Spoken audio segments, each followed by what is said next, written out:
My name is Lauren Avery. I am 38 years old. And the night my husband slapped me at his sister's wedding was the night I learned how quickly a family can confuse belonging with obedience. The wedding took place at the Grand Marlowe, a restored limestone hotel overlooking the river. 600 guests filled the ballroom beneath white orchids and crystal lights. Politicians, lenders, vendors, architects, and nearly every senior executive at Colworth Industries had been invited. Colworth was the company that had supported Nathan's family for 3 generations. His father, Walter Cole, served as chairman. Nathan was president. His older brother Grant was chief financial officer. His mother Diane chaired the company foundation. His younger sister Sophie, the bride, had once worked in corporate partnerships. Even family arguments eventually touched payroll. I had been married to Nathan for 12 years. I stayed outside Colworth by choice. I worked as an architectural conservation consultant, restoring theaters, libraries, factories, and courthouses. Nathan used to admire that. Later, he called it my little preservation work. At the wedding, my place card sat at the main family table beside Nathan. 3 hours later, when dinner began, Melissa Hart was sitting in my chair. Melissa was Nathan's executive secretary. Officially, unofficially, she had been traveling with him far more often than his calendar required. She had joined him at a resort in Arizona during what he called a lender retreat. I had found a hotel invoice with both their names on a suite upgrade. Nathan called it a booking error. That night, Melissa wore champagne silk and a diamond bracelet I had never seen. She was laughing with Grant when I approached. "My seat," I said. Melissa looked at the place card in front of her. "Oh." Nathan did not stand. "There's room at table 12. Table 12 is company vendors. So, this is the family table." Diane looked down at her napkin. Walter studied the menu. Everyone heard. No one wanted ownership of the moment. Melissa smiled. "Sophie asked me to help keep Nathan organized tonight. It makes sense for me to sit here." "Did Sophie ask you to take my chair? I don't think anyone cares where you sit." For 2 years, Nathan's family had been allowing Melissa farther into spaces I was pushed out of. She attended family company retreats, foundation events, lender dinners, and Walter's birthday weekend. I complained once. Nathan said I was jealous of an employee. Now the employee was sitting in my place. "Please move." Nathan leaned back. "Lauren, don't make this embarrassing. She is in my seat. Then sit somewhere else." Why? His jaw tightened. "Because tonight is about Sophie." "Exactly. So why is your secretary creating a scene at the family table?" Melissa laughed softly. "My secretary, yes." She leaned closer. "You really have no idea how much Nathan needs me." Nathan said, "Enough." I thought he meant Melissa. "He meant me. Go sit at 12. "No." The word was calm. That surprised him. Melissa lifted her champagne. "Do what he says." "Lauren." I looked at her. "What did you just say?" "You heard me." Then she turned to Nathan. "Tell her." Nathan stood. "Lauren, sit somewhere else. This is my assigned seat. Nobody cares." "I care." He stepped closer. "Do not do this here." I almost laughed. The same warning people use when they want humiliation, absorbed privately. "Then tell Melissa to move." Melissa crossed her legs. "I think Nathan has already told you what he wants." I looked at the bracelet. 3 months earlier, Colworth's corporate card had shown a $48,000 charge at Varon Jewelers. Nathan said it was a client retirement gift. I asked which client. He said, "Why?" Now I knew why. Did Colworth buy her bracelet? The blood left his face. Melissa stopped smiling. Walter looked up. Grant whispered. What? Nathan took my arm. Walk away. I pulled free. Did company money buy it? Lauren. Did company money pay for the Arizona resort too? Diane whispered. Not tonight. I turned toward her. You knew. She looked away. Melissa stood. You are pathetic. The word was loud enough for the table behind us. You sit at home judging people who actually keep this family running. I have a job, a hobby. Nathan said nothing. That silence gave her permission. Melissa slid my place card across the table. Take this with you. I looked at Nathan. Tell her to get away from you. He laughed once. You don't get to order people around. I'm your wife. Then act like one. What does that mean? Stop humiliating me. By asking your mistress to leave my chair, the word mistress changed the air. Melissa inhaled. Nathan's face tightened. Then I said, Does Walter know you're using company accounts for her? Nathan slapped me. Open hand. Fast. Hard enough that my head turned and my shoulder struck the edge of a chair. For 1 second, I heard nothing. Then sound returned. A gasp. A glass breaking. Someone laughing nervously. Someone else saying, Nathan. My cheek burned. His hand was still half raised. He looked shocked. Then shock became anger because the room had seen it. Do what she tells you, he said. The family heard. Guests heard. From somewhere behind Walter. 2 men laughed. I looked at Diane. She did not laugh. She also did not stand. Walter said, Lauren. Let's not ruin Sophie's wedding. That sentence made everything clear. My humiliation was acceptable because resisting it might affect the schedule. I wiped my face. Then I took out my phone. Nathan saw. Who are you calling? I did not answer. My father had arrived at the hotel 40 minutes earlier. Nathan did not know. Most of his family did not know. Charles Avery was on a confidential acquisition guest list under the name of an investment subsidiary. Arden Strategic Holdings. Colworth had spent 9 months negotiating a sale. Nathan knew a private conglomerate was leading the acquisition. He did not know it was my father's group. Avery Meridian Group. My father was its chairman. He had recused himself from the earliest stage because I was married to Colworth's president. When the transaction moved into final diligence, independent directors approved his re-entry under formal conflict protocols. I learned the buyer's identity 3 weeks before the wedding. I had signed a confidentiality agreement. I had said nothing to Nathan. Not because I was setting a trap, because the acquisition had nothing to do with our marriage. At least, it was not supposed to. I typed, Dad. Come inside. Then something happened. Do not announce the deal. I pressed send. Nathan reached toward my phone. I stepped back. Dad? I whispered. Come inside.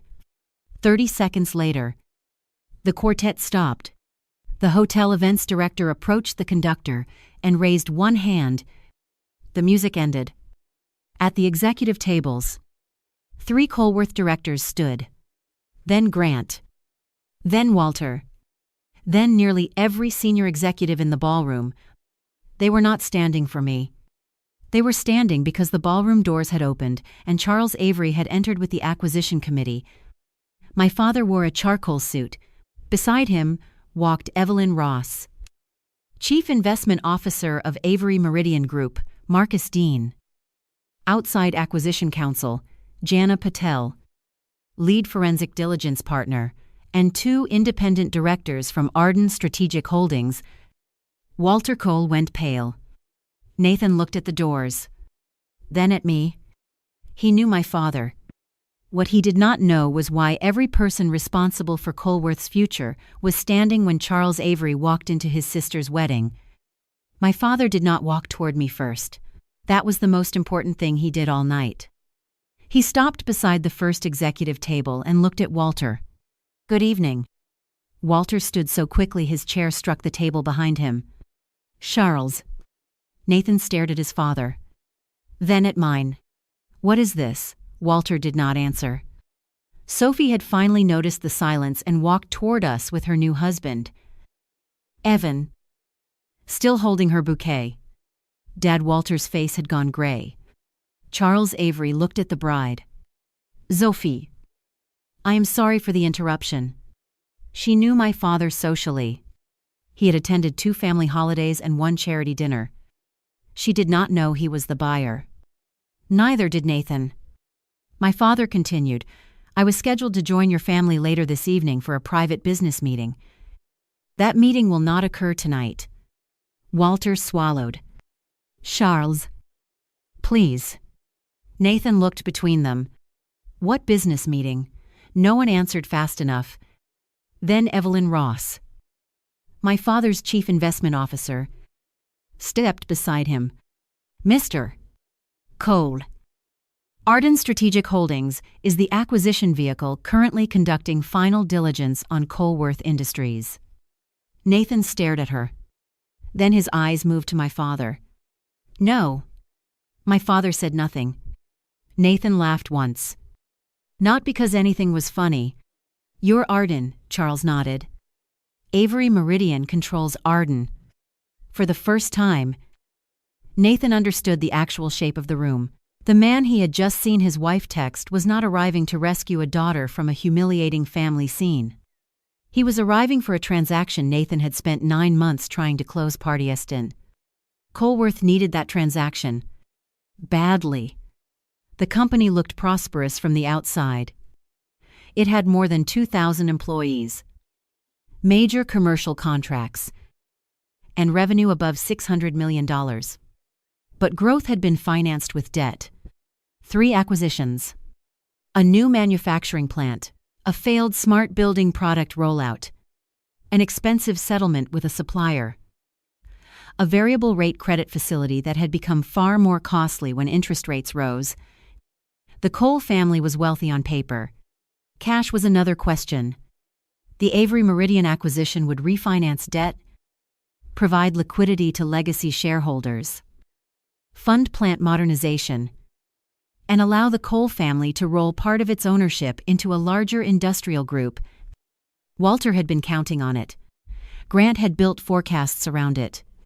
Nathan had promised employees the transaction would secure the next generation. Now my father had just said the private meeting would not happen. Nathan looked at me. "What did you tell him?" I touched my cheek. Nothing he couldn't see. His eyes followed my hand. Then he looked at the room. Phones were up.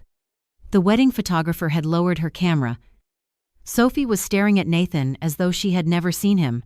My father turned to the hotel manager. "Please restart the music in 5 minutes." Walter blinked. "What? This is a wedding." My father looked at Sophie. The wedding should continue. That was not what Nathan expected. It was not what I expected either. Charles continued, "The acquisition announcement, executive meeting, and any business discussion involving Avery Meridian are postponed." Sophie let out a breath. My father nodded toward the ballroom. No bride should lose her wedding because 2 companies have a governance problem. Nathan said, "This isn't a governance problem." My father looked at him. "You just assaulted your wife in front of 600 people while she asked about company expenditures." The words were quiet. No performance. Nathan's face tightened. That was personal. Then the financial questions should be easy to separate. Iana Patel, the diligence partner, opened a leather portfolio. We were already planning to ask about several executive expenses tonight. Melissa's face changed. I saw it. So did Nathan. Jana continued. "Nothing will be discussed in the ballroom." Nathan stepped toward my father. "You planned this?" "No." Charles said. "The diligence meeting was planned. Your behavior was not." Walter finally found his voice. "Charles, We're 3 days from signing the exclusivity extension. Then, 3 days is enough time to preserve records. Preserve. The word frightened him. Outside Acquisition Counsel, Marcus Dean spoke. Because new information has arisen, Arden is requesting a temporary hold on document destruction schedules, executive expense processing, related party vendor changes, and any amendment to senior employment agreements pending diligence review. Grant, the CFO, looked alarmed. You're treating us like fraudsters. Marcus shook his head. We are treating new information as information. That sentence calmed me, not because I trusted Avery Meridian automatically, because it was the opposite of Nathan's demand. Do what she tells you. No one here was supposed to obey without asking why. The quartet resumed. Softly. Guests began whispering. Some returned to their seats. Others left the ballroom to call people who would absolutely pretend they had not been waiting for gossip. Sophie looked at me. Her eyes filled. Lauren. I didn't know Melissa was taking your seat. I believed her. I know. No. I swear, I know. She looked at my cheek. Then at her brother. What did you do, Nathan said, Sophie. Not now. She laughed in disbelief. Not now. It was an argument. You hit her. Melissa tried to intervene. Sophie. The bride turned. Don't. One word. Melissa stopped. That was the first time all night someone in Nathan's family denied her authority. Sophie took my hand. Come with me. I shook my head. This is your wedding. I don't care. I do. She looked at me. Lauren, go dance with your husband. Her face crumpled. I squeezed her hand. We will deal with this tomorrow. That was the first promise I made after the slap. Not revenge. Tomorrow. Nathan watched us. Then he said to my father, you can't pause a $600 million deal because of a family fight. Charles answered, I haven't. What do you call this, a conflict review? You are her father. Which is why I'm not chairing it. Nathan went still. My father looked at Evelyn. Avery Meridian's Independent Transaction Committee will determine whether diligence continues.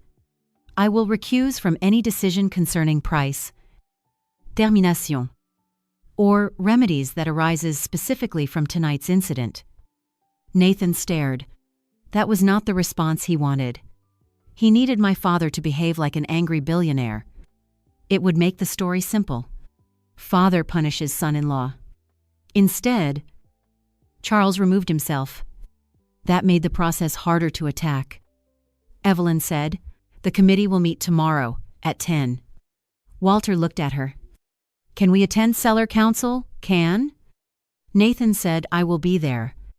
Marcus replied, that will depend on your board. Nathan's head turned. My board Grant stepped away from the table. His phone was already in his hand. Colworth's board had begun calling one another. The wedding continued around us. That surreal normality stayed with me. Waiters carried salmon. A child stole sugar flowers from the cake. The DJ tested microphones. Guests pretended not to stare. Atopt 32. 600 people watched Sophie and Evan have their first dance. Atopt 47. Colworth's independent directors convened by video in a hotel conference room. Ad 9. The board suspended Nathan's authority to approve discretionary expenses, vendor changes, and transaction-related communications for 48 hours. Not fired. Not removed. Restricted. At 9:17. Melissa's corporate access was placed on preservation status. At 9. Archis. Grant received notice that the acquisition diligence team wanted all records related to Varon Jewelers. Arizona Travel. Alder House Suites. A marketing company called Hart & Lane. Executive Hospitality. And wedding-related corporate expenditures. Wedding related. That was the first word that made Sophie stop dancing. She came to the conference room door, still in her wedding dress. What does my wedding have to do with this? Grant looked at Nathan. Nathan looked at Melissa. No one answered. I felt something cold settle in my stomach. The wedding itself was inside the books. The next morning, I woke in a hotel room that was not mine. My cheek had darkened overnight. My jaw ached. Att urgent care. The doctor documented soft tissue injury. No fracture. No concussion. And a small cut inside my lip. The nurse asked whether I felt safe going home. I said no. That answer felt more permanent than any wedding vow. Nathan had not come home anyway. His lawyer contacted mine before breakfast. That was how quickly marriage becomes process when money and violence arrive together. My attorney, Leela Chen, had represented me years earlier on a property matter. I called her at 1:10 inches the morning from Sophie's bridal suite after the reception ended. By 9. She had already told Nathan's counsel Lauren will communicate through counsel concerning residence access, personal property, and any corporate requests involving her. The corporate part mattered because I had information like not company access. Information. For 6 months, I had kept copies of suspicious expense records that had reached our household through Nathan's tax folders, shared travel records, and documents I was lawfully allowed to see. Lila's first instruction was simple. Do not become the acquisition team's investigator. My father already has auditors. Exactly. Then what do I do with what I know? Preserve it. Give it through counsel if requested. That's all. That's enough. I hated how often enough sounded like inaction. Then the first acquisition report arrived. Not to me. To Colworth's special committee and Arden's independent transaction committee. Sophie called me at 11. Her voice was flat. The company paid for my wedding. I closed my eyes. How much? $412,000. What? The venue. Lighting. Guest transportation. Executive tables. Flowers in the lobby. Some of the rooms. The band. Did you know? No. I believed her immediately. Mom told me Walter negotiated sponsorship credits because the hotel was a Colworth client. Was it partly? The Grand Marlowe had recently installed Colworth building controls. That made corporate hospitality plausible. It did not make a private wedding a business event. Sophie continued. The invoices call it the Colworth Strategic Partner Celebration. I stared at the wall. Your wedding. Apparently. Who approved it? She started crying. Melissa coordinated the invoices. Nathan approved some. Grant approved others. I did not know what to say. Then she said I signed a vendor sheet. My stomach tightened. What sheet? An event acknowledgement. I thought it was for hotel access. Send it to a lawyer before you send it to anyone else.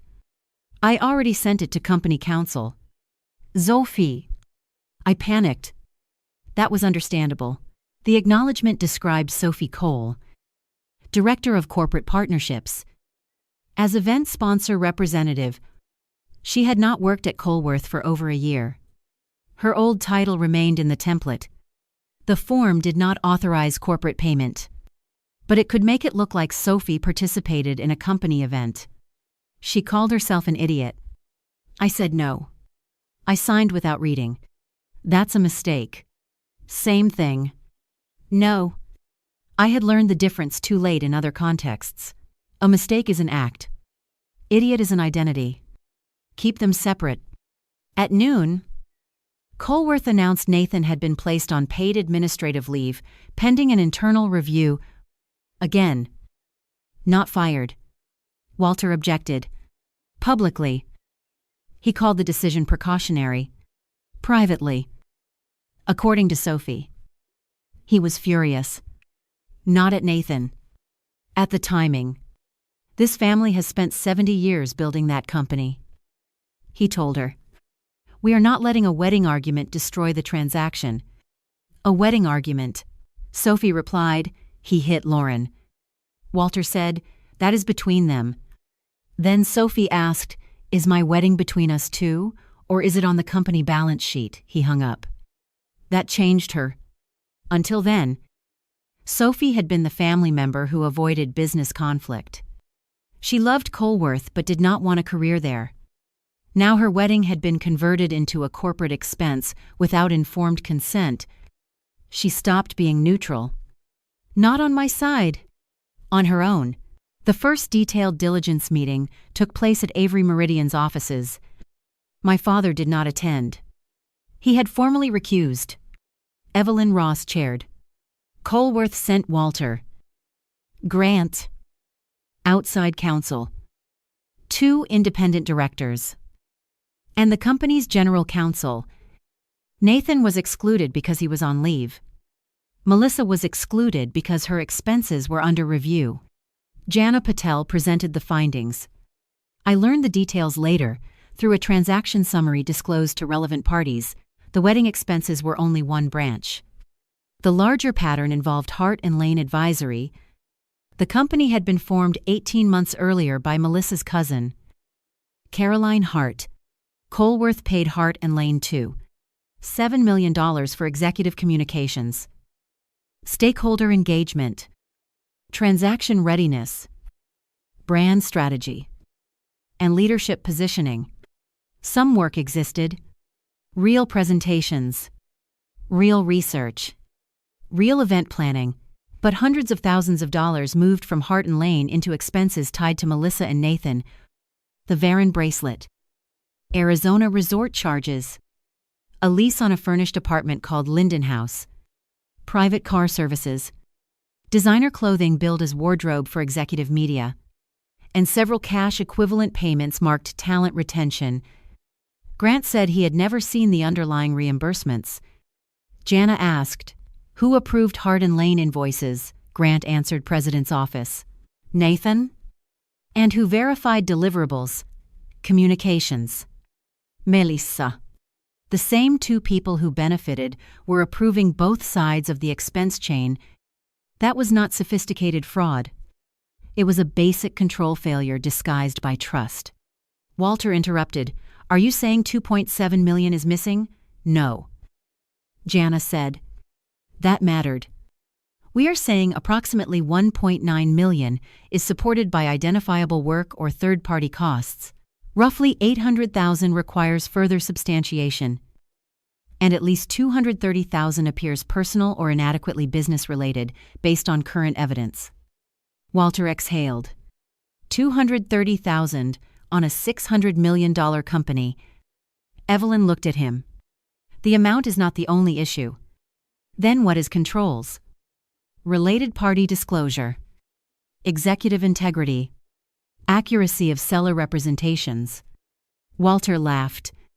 This is diligence theater. Evelyn did not react.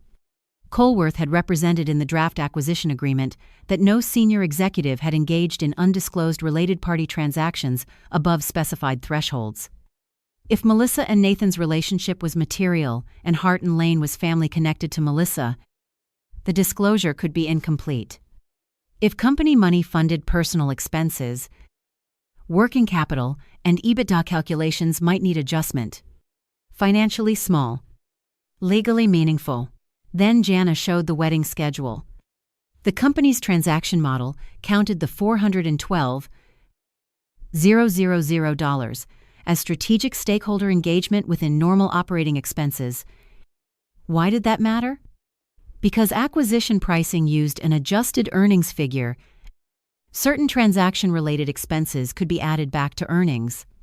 Colworth had proposed adding back $286,000 of the wedding costs as one-time deal-related hospitality. In other words, company pays for family wedding, labels it partly strategic, then asks buyer to ignore part of the cost when valuing the company. Grant stared at the schedule. I never approved that add-back. Jana placed his electronic initials on screen. He went pale. Another delegated approval problem. Grant's finance manager had used a saved review token. Not fraud necessarily. Weak control. The pattern was spreading. Sophie asked for her own lawyer. Good. The acquisition committee paused exclusivity for 10 business days. Not cancelled. Paused. Walter called my father immediately. Charles did not answer. Conflict protocol. Walter called me. He let it ring. Then he texted, "Your father is destroying a company that feeds thousands because you and Nathan had a marital problem." I forwarded it to Lila. She replied, "Do not respond." 10 minutes later. Another message. "Do you understand what happens if this deal dies?" I did. Colworth had a debt maturity in 7 months. The acquisition was the cleanest solution. Without it, refinancing would cost more. Family shareholders might need to inject capital. The company might have to sell a division. And Walter's family trust could lose distributions. The whole family depended on the sale more than they admitted. That was why my chair at the wedding mattered. Melissa was not simply a mistress getting favored. She had become part of the machinery Nathan used to prepare himself for the acquisition. She controlled his calendar, his image, his event spending, his internal communications, his transaction narrative. Putting her at the family table was not only romantic arrogance, it was a declaration of operational importance. Nathan's family had laughed because, in their world, the person closest to the transaction had begun to outrank the wife who stayed outside the company. That was the first time I understood the insult. Structurally, unworsold. They were not only choosing Melissa over me, they were choosing access to Nathan's power. And now Nathan's power was under review. Nathan's response arrived 48 hours later. Not to me. To Colworth's special committee. His lawyers produced a 32-page memorandum arguing that the expense review was being distorted by personal scandal. The core points were not absurd. Hart and Lane had performed real work. Melissa's travel often had legitimate business purposes. Executive wardrobe and media expenses were common during acquisition preparation. The apartment had sometimes been used for late transaction meetings and visiting consultants. The bracelet, Nathan claimed, was part of an informal retention award. That last one made Grant swear when he read it. Retention award. Nathan produced an email from 10 months earlier. Nathan to Walter, "Melissa is carrying impossible load on transaction prep. We need to retain her through close. Recommend 150 total retention pool over 12 months plus executive presentation budget. Walter, fine if Grant can fit it. Grant need comp committee if cash is greater than threshold. Nathan can structure through vendor support and project bonus. Will handle. Walter, do not make this complicated." Real email. Not forged. Walter had known Nathan intended to reward Melissa. Not with a bracelet specifically. Not through Hart and Lane specifically. But he had told Nathan to handle it. The ambiguity protected Nathan from the simplest accusation. He could say personal-looking benefits were compensation, poorly documented, improperly routed, potentially taxable, potentially undisclosed, but not necessarily stolen. Jana Patel wrote in her update, "The existence of contemplated retention compensation may explain certain payments, but does not cure control. Disclosure, tax, or related party concerns." That sentence frustrated everyone because it refused the emotional satisfaction of a clean answer. Then the wedding seating messages surfaced. The hotel's event planner had preserved a group chat. "Melissa need main family table revised. Buyer team enters after dinner, and Nathan needs operating support beside him." Planner current chart has Lauren beside Nathan. Melissa move. Lauren to 12. Planner bride approved. Melissa Nathan approved. Planner need family confirmation for main table. Nathan approved. Keep Sophie out of seating changes tonight. Melissa thank you. Then, 12 minutes later, Diane, why is Lauren moved Nathan transaction optics? Melissa needs to be beside me when strategic group enters. Diane. At Sophie's wedding, Nathan, it's one dinner. Lauren won't care. Diane fine. Don't upset Sophie. I read the messages through my lawyer because they became relevant to a possible civil claim over the assault and marital context. One dinner. Lauren won't care. The humiliation had been planned before I entered the ballroom. Not because Melissa accidentally sat down, because Nathan wanted his executive secretary beside him when the secret buyer arrived. He did not know the buyer was my father. That irony would have been funny in another life. Melissa's message continued. If Lauren makes issue Nathan, she won't. Melissa. She always does passive-aggressive thing. Nathan then. I'll handle her. I stopped reading. Lila asked, do you want a break? No. You don't need to read every message. I know. That was new. I used to believe understanding required consuming everything.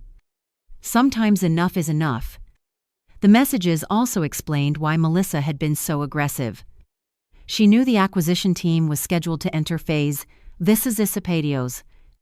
She wanted to be seen beside Nathan at the exact moment the buyer met senior leadership. Her chair was positioning.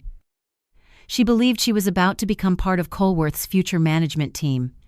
And Nathan had encouraged that belief. The acquisition diligence documents showed a proposed management retention list. Nathan retain. Grant retain. COO retain. Head of manufacturing retain. Melissa Hart proposed chief of staff to president post-close. Lauren Avery nowhere. Of course. I was not an employee. But when Melissa told me I had no idea how much Nathan needed her, she was not speaking only romantically. She believed the deal would formalize her power. Then Jana found two versions of the management retention list. The version sent to Arden listed Melissa as executive secretary. The internal version listed her as future chief of staff. Nathan had not disclosed the planned promotion to the buyer. Why his lawyers said it was preliminary. The special committee asked a different question. Was Melissa being promoted because of merit? Relationship? Or both? That matters when a company is being sold. Buyers pay for management quality. They also inherit management conflicts. Nathan's defense became more complicated. He admitted the affair to the special committee. 14 months. He said the relationship began after Melissa had already become essential to transaction preparation. He denied giving her business opportunities because of the affair. He claimed the opposite. I became personally involved with someone who was already indispensable. That could be true. Indispensable people are still subject to controls. The committee asked whether he disclosed the relationship to the board. No. Tohe Arno. To Grant, Nathan said no. Grant said he suspected. To Walter, Nathan said no. Walter said he did not know until 2 months earlier. That was another surprise. Walter had learned before the wedding. How Diane told him. Diane knew first. She had seen Nathan and Melissa leave a foundation dinner together. She confronted Nathan. He admitted the affair. Diane's response, according to both of them, was, end it before the transaction closes. Not tell Lauren. Not tell the board. Not fix the conflict. End it before close. The family was managing scandal around the acquisition. That explained her behavior at the wedding. Why she looked away. Why she whispered, not tonight. Why she allowed Melissa at the family table, even after asking about the seat change. She believed the affair was temporary. The transaction was permanent. When I confronted her by phone, she cried. I was trying to protect everyone. Everyone. The company. Sophie. Your marriage. By letting his mistress sit in my chair, I didn't know she would say those things. You knew she was sleeping with him. Silence. Yes? My hand shook.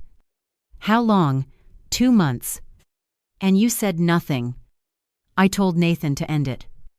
That is not telling me. I thought he would. Did you think I would never find out? No. What did you think? She started crying harder. I thought if the deal closed, everything would calm down. There it was. The acquisition had become a magical future where consequences could be cleaned up later. Close the deal. End the affair. Move Melissa. Repay expenses. Tell Lauren whatever was necessary. Later. Every compromise system depends on later. I said you were willing to let me sit through my own marriage until the transaction was safe. Lauren, no. I ended the call. That conversation hurt more than discovering the affair. Nathan betrayed me for desire. Ego. Convenience. Whatever combination. Diane betrayed me for schedule. She weighed truth against transaction risk and chose timing. That is colder. Sophie learned about her mother's knowledge the same day. She stopped speaking to Diane. The family fracture widened. Walter blamed me. Grant blamed Nathan. Diane blamed herself. Sophie blamed all of them. And the acquisition committee kept asking for documents. That was almost comforting. Documents do not care who is crying. The next diligence issue involved EBITDA. Colworth's valuation had been negotiated at a multiple of adjusted earnings. Avery Meridian's preliminary offer implied an enterprise value near $640 million. If adjusted earnings were lower, price could fall. If controls were worse, buyer protections could increase. More escrow. More indemnity. Different management terms. The unsupported expenses themselves were not large enough to destroy value. The accounting classifications were: Jana's team identified $4 million of add-backs proposed by Colworth over 2 years, transaction preparation, one-time strategic events, executive recruitment, product launch costs, legal restructuring, temporary consultants. Some were valid, some questionable. The wedding's $286,000 add-back sat among them. So did $740,000 paid to Hart and Lane. Colworth wanted buyers to treat those as non-recurring costs that would disappear after acquisition. But if Hart and Lane's work represented ongoing executive communications, and if Melissa was being promoted, were they truly non-recurring? If not, adjusted earnings fell. Small changes multiplied by acquisition multiples become large price changes. A $1 million earnings adjustment could move value by $8 or $10 million. Suddenly, the wedding invoice mattered beyond embarrassment. Nathan's lawyers accused Avery Meridian of using scandal to reprice the deal. Evelyn responded, "No revised price has been proposed." Yet, everyone heard the word even though she did not say it. Walter called an emergency family meeting. I was not invited. Sophie went. She later told me what happened. Walter said, "We close this deal or we all lose." Grant replied, "The company doesn't disappear if Arden walks. Refinancing could cost $20 million more. Then we refinance. And sell what? Maybe the automation division." Walter slammed his hand on the table. "Your grandfather built this company." Sophie said Grandpa didn't pay for weddings through it. Silence. "Then, Diane, please." Sophie turned on her. "No. You all keep saying please, when you mean don't say the thing that makes us uncomfortable." That sounded like something I would have said. I hated that she had learned it from this. Walter said the family needed unity. Grant asked whether unity meant lying. Nathan, attending by video through counsel, said, "Can we stop acting like I embezzled the company?" Sophie replied, "You hit Lauren because she asked about the bracelet." Nathan went silent. Walter said, "That was wrong. First time. Then, but the company is bigger than one bad night." Grant answered, "Then maybe stop using the company to excuse the bad night." The family meeting ended without unity. That was probably healthier. The 10-business-day pause became the most expensive silence Colworth had experienced in years. Customers noticed. Lenders noticed. Employees noticed. Acquisition rumors had already circulated before the wedding. Now the buyer's identity was beginning to leak. A trade publication reported that Avery Meridian Group was believed to be evaluating a control transaction involving Colworth Industries. No source named. Walter blamed my father. Avery Meridian denied leaking. Colworth denied commenting. Nathan posted nothing. That silence was strategic. Then, on day 4, he made his move. Redwood Industrial Partners delivered an unsolicited indication of interest. $670 million. $30 million above Avery Meridian's preliminary headline value. Walter called it proof that the company was being underpriced. Nathan called it a market check. Evelyn Ross called it incomplete. Redwood's letter had conditions. A large financing contingency, a requirement that Nathan remain president for at least 3 years. A plan to sell Colworth's Energy Controls division within 12 months, a higher earnout tied to aggressive growth targets. Less cash at closing for family shareholders. Headline $670 million. Guaranteed value much less certain. Still, the offer changed leverage. Colworth's special committee could not ignore it. A board owes duties to shareholders, not to the buyer that arrived first. Avery Meridian's committee extended diligence another week. Walter publicly said nothing. Privately, he celebrated.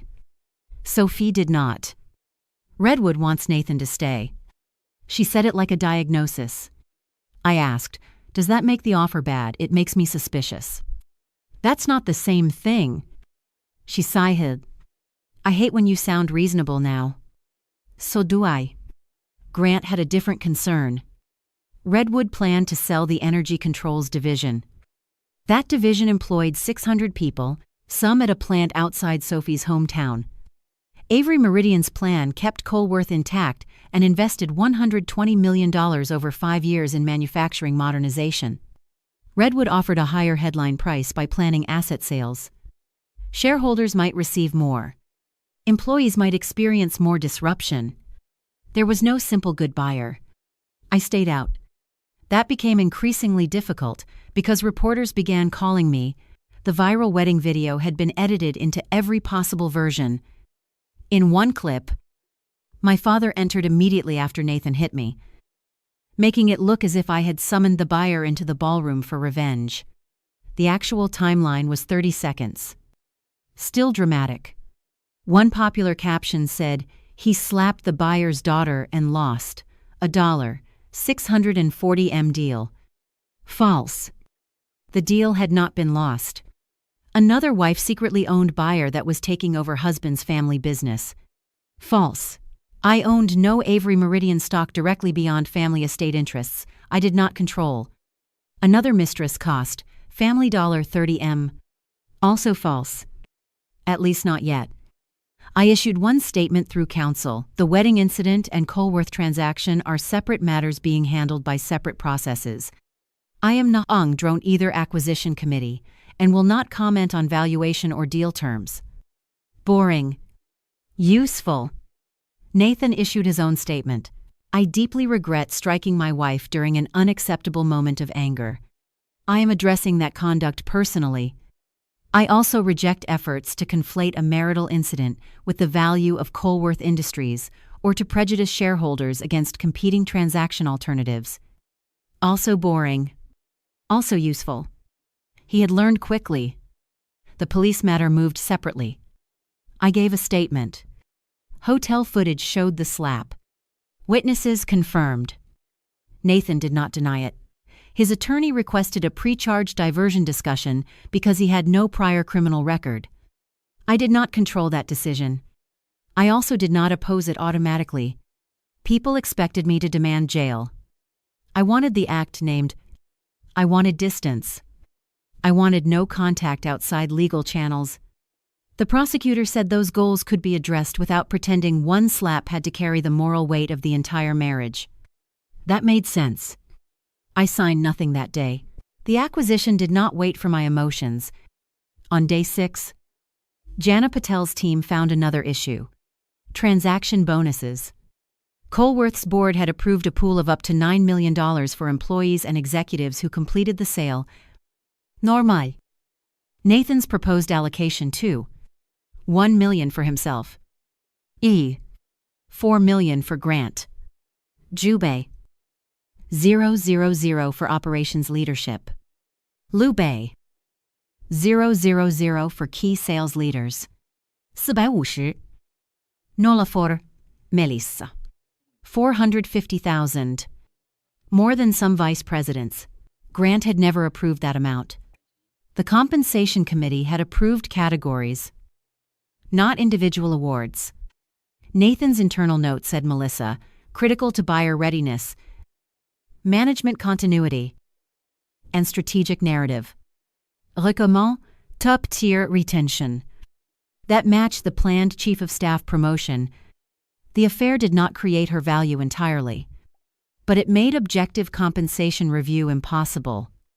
Yana wrote, because the executive proposing the award maintained an undisclosed intimate relationship with the recipient, independent compensation review is required.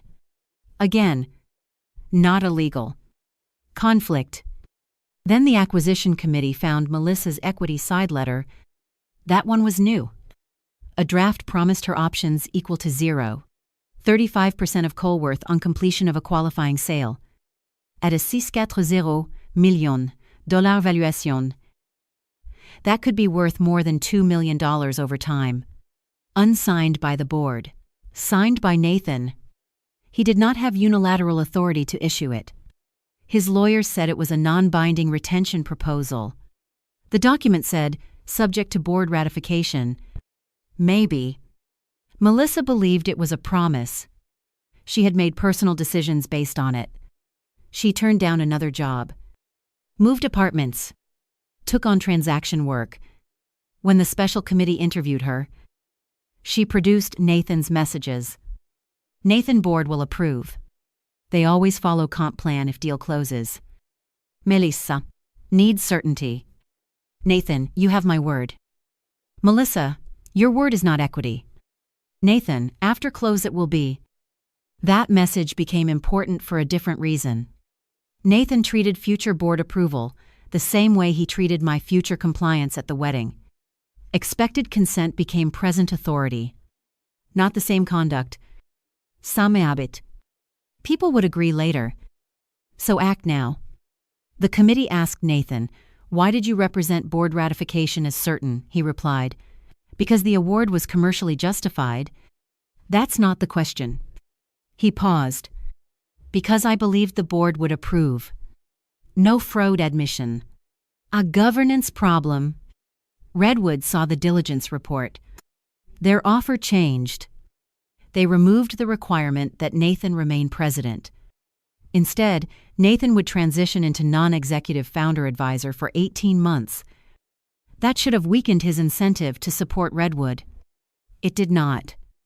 He still favored it. Why? Because Redwood's offer contained one thing Avery Meridian's did not. A family rollover vehicle. The Cole family could collectively reinvest up to 30% of its proceeds into the new holding company. Walter would have a board observer seat. Nathan would have a meaningful equity position. The family could preserve identity. Avery Meridian's offer treated Colworth as a business to integrate. Redwood's treated the Cole family as a continuing ownership block. Walter loved it. Diane loved it.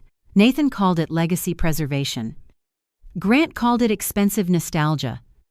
Sophie said, maybe legacy shouldn't mean the same people stay in charge forever.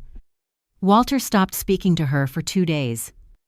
The family was no longer fighting, only over me. Good. I did not want to become the organizing issue of their dysfunction. Then Avery Meridian revised its offer. Not downward. Sideways. Headline value, $648 million. Less than Redwood. But more cash certainty. No financing contingency beyond ordinary conditions. Colworth kept intact. Planned capital investment. Management selection by independent post-close board. And a $20 million seller escrow for unresolved expense and representation claims. Walter exploded over the escrow. $20 million for a bracelet and a wedding. Grant replied, "It's not for the bracelet. It's punitive. It's protection." Nathan called it Avery insurance against Avery outrage. Evelyn rejected the characterization. My father said nothing. Still recused. That became almost comic. Everyone wanted Charles Avery to be secretly controlling the deal. He spent the week restoring a boat and refusing phone calls from anyone connected to Colworth. I visited him once. He was sanding wood badly. "Do you know Redwood bid? I read newspapers." "Do you know Avery revised no?" I stared. "You really don't. I'm recused from transaction terms arising from the conflict review." "You're chairman." "Exactly why recusal has to mean something." "What if your committee loses the deal?" he shrugged. "Then we lose it." "Doesn't that bother you?" "Of course." He kept sanding. "Lorraine.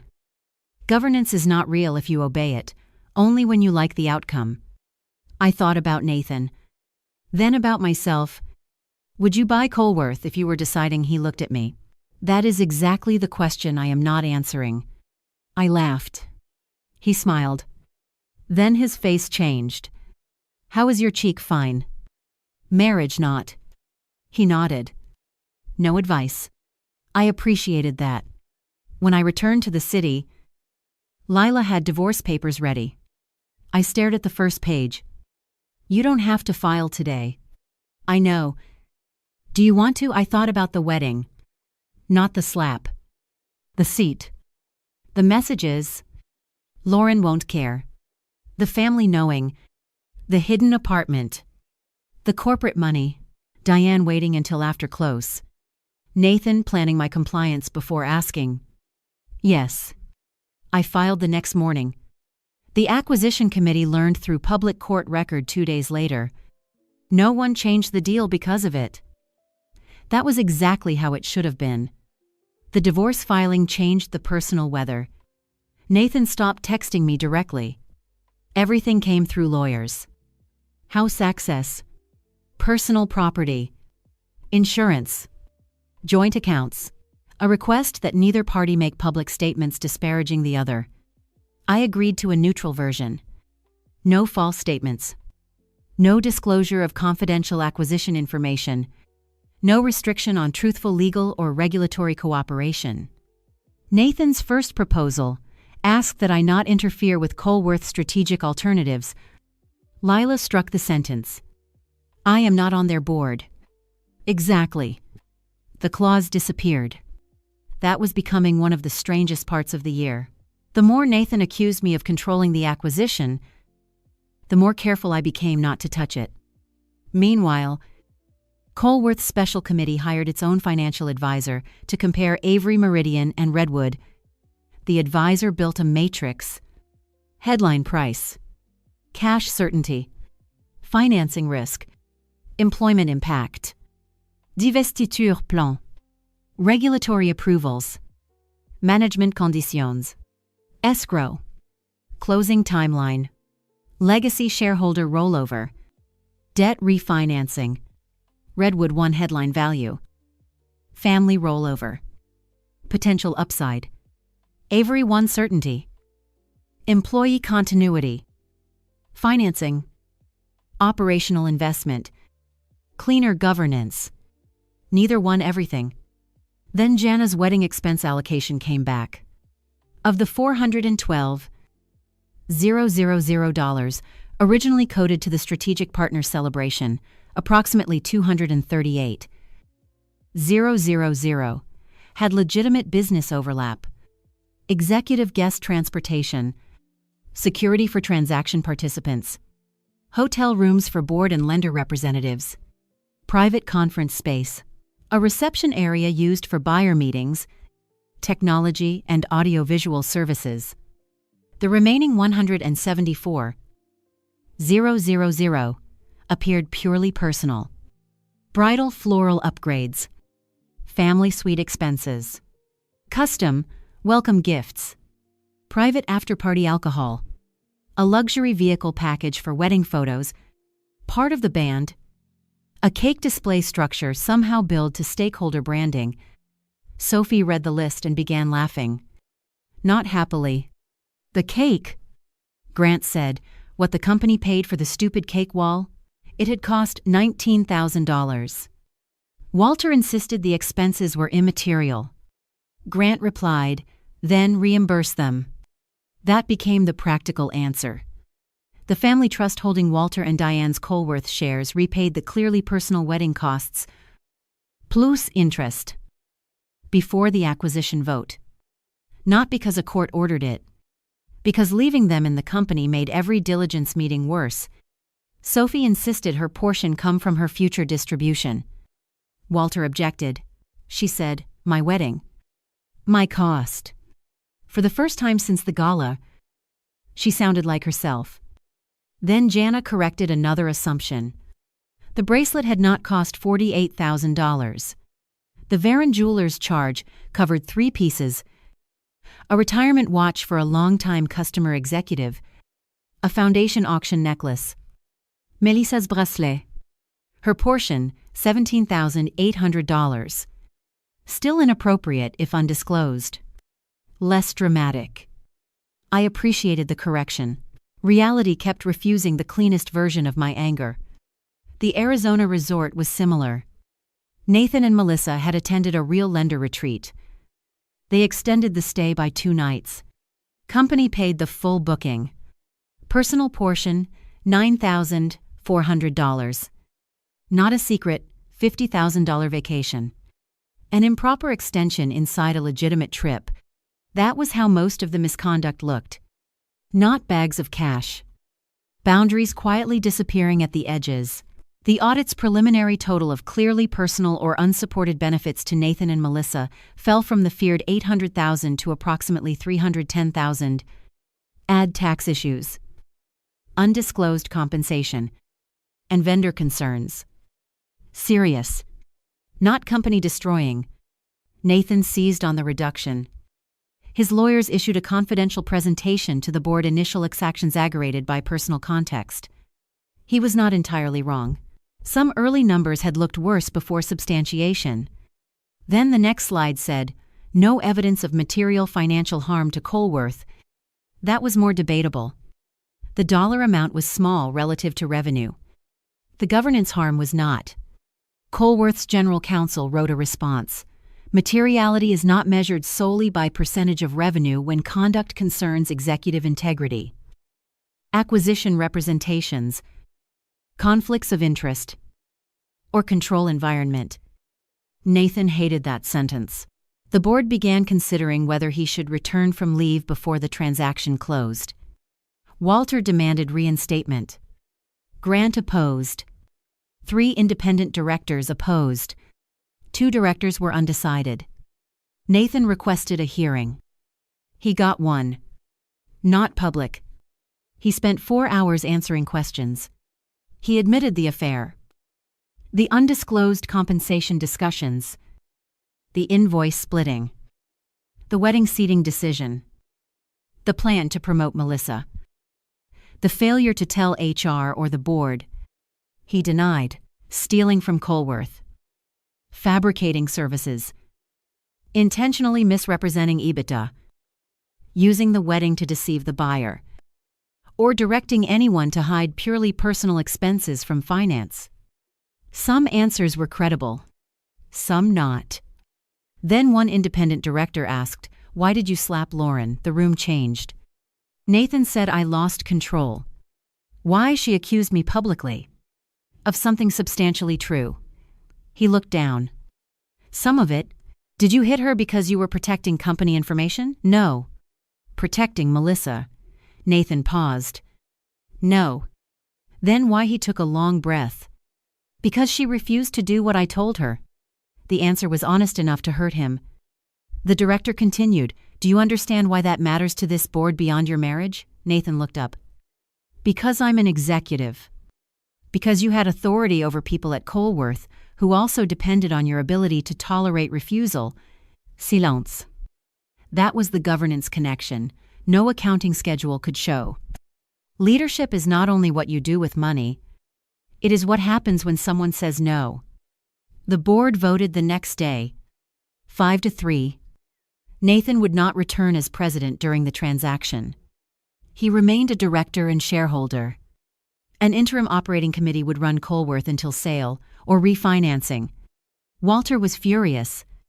Nathan was quieter. His public statement said, "I accept the board's interim governance decision while reserving my rights as a shareholder and director." No attack. He was learning. Or adapting. Again. Too difficult to tell. Melissa's employment was more complicated. She had violated expense policies. Failed to disclose the affair. Used family-connected Hart and Lane without adequate controls. Participated in seating decisions that created reputational damage. She had also preserved documents and cooperated. Colworth negotiated her departure. She forfeited the proposed transaction bonus. Repaid personal benefits not otherwise treated as taxable compensation. Received ordinary accrued compensation. Signed no broad gag order. She did not receive equity. The unsigned side letter died. I expected to feel satisfied. I felt tired. Melissa asked to meet me once before she left. Lila advised me to decline. I did. Not every story requires two women to sit across from each other and discover shared wisdom. She had humiliated me. I had enough information to understand why. I did not need intimacy from her remorse. Sophie met her instead. I learned about it later. Sophie asked, "Why did you take Lauren's seat?" Melissa answered, "Because Nathan told me buyer leadership was coming in and I needed to be beside him." Did you know Lauren's father was the buyer? No? Would you have moved if you knew Melissa took a long time? Then probably. Sophie laughed. At least that's honest. Melissa said, "I thought the chair meant I was finally being recognized." Sophie replied, "It was my wedding." I know. No. I don't think you did. That ended the meeting. Sometimes the bride deserves the last word. As the shareholder vote approached, Redwood improved its bid again. Not price. Terms.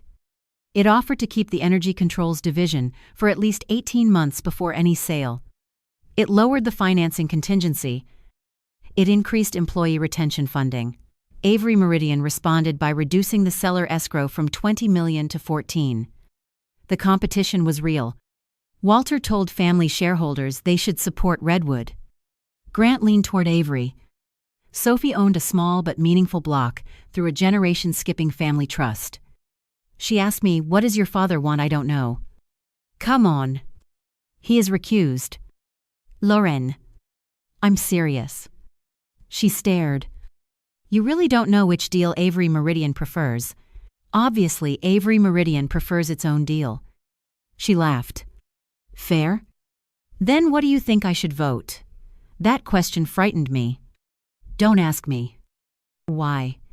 Because if you vote for my father's deal after asking me, Nathan will say I coordinated family votes. I am your sister-in-law. Exactly. Maybe not for long. The words hurt. Then she hugged me. First time since the wedding. I don't know what to do. I answered, read both fairness opinions. That's your advice. Yes. You're terrible at family drama. I'm trying. She read them. So did every shareholder entitled to the materials. Redwood's higher nominal value depended more heavily on projections and financing. Avery's lower nominal value carried greater certainty and retained the business intact. The special committee recommended Avery Meridian. 4-1. Not unanimous. The dissenting director favored Redwood. That helped credibility. There was a real alternative. Nathan announced he would vote his shares for Redwood. Walter too. Diane followed Walter. Grant announced he would vote for Avery. Sophie said nothing. The family split was now public in transaction filings. The shareholder meeting was set for December 12. 6 weeks after the wedding, the chair Melissa took from me had triggered a night of humiliation. But the real power struggle would be decided by people sitting in ordinary conference rooms, reading 2 acquisition agreements. That was better. No one should decide $600 million while standing beside a wedding cake. 3 weeks before the shareholder vote, a woman named Maya Torres asked to speak with Colworth's special committee. Maya worked in accounts payable. 31 years old. 7 years at the company. No executive title. No family connection. She had submitted an internal concern about Hart and Lane 6 months before the wedding. That changed the investigation again. Her original ticket said, repeated vendor invoices split below executive approval threshold. Family relationship between Hart and Lane principal and executive assistant should be reviewed. Supporting detail inconsistent across invoices. The ticket had been closed. Resolution business owner verified services. No further action. Business owner office of the president, Nathan. Melissa had entered the closure note on his behalf. Maya told the committee, I thought maybe I was overreacting. Why? Because no one else seemed concerned. That sentence appears in every weak control environment. People see something. A higher-ranking person says, it is fine. The concern becomes embarrassment. Maya had kept a spreadsheet privately, not confidential customer data. Invoice numbers, dates, approval routing, and questions she had already submitted through work. She showed patterns 142. Ling ling ling. 147. Wu Bei. 149. Lambay. 138. Ling ling ling. Always below certain approval thresholds. The investigation already knew about splitting. Maya proved someone had noticed months earlier.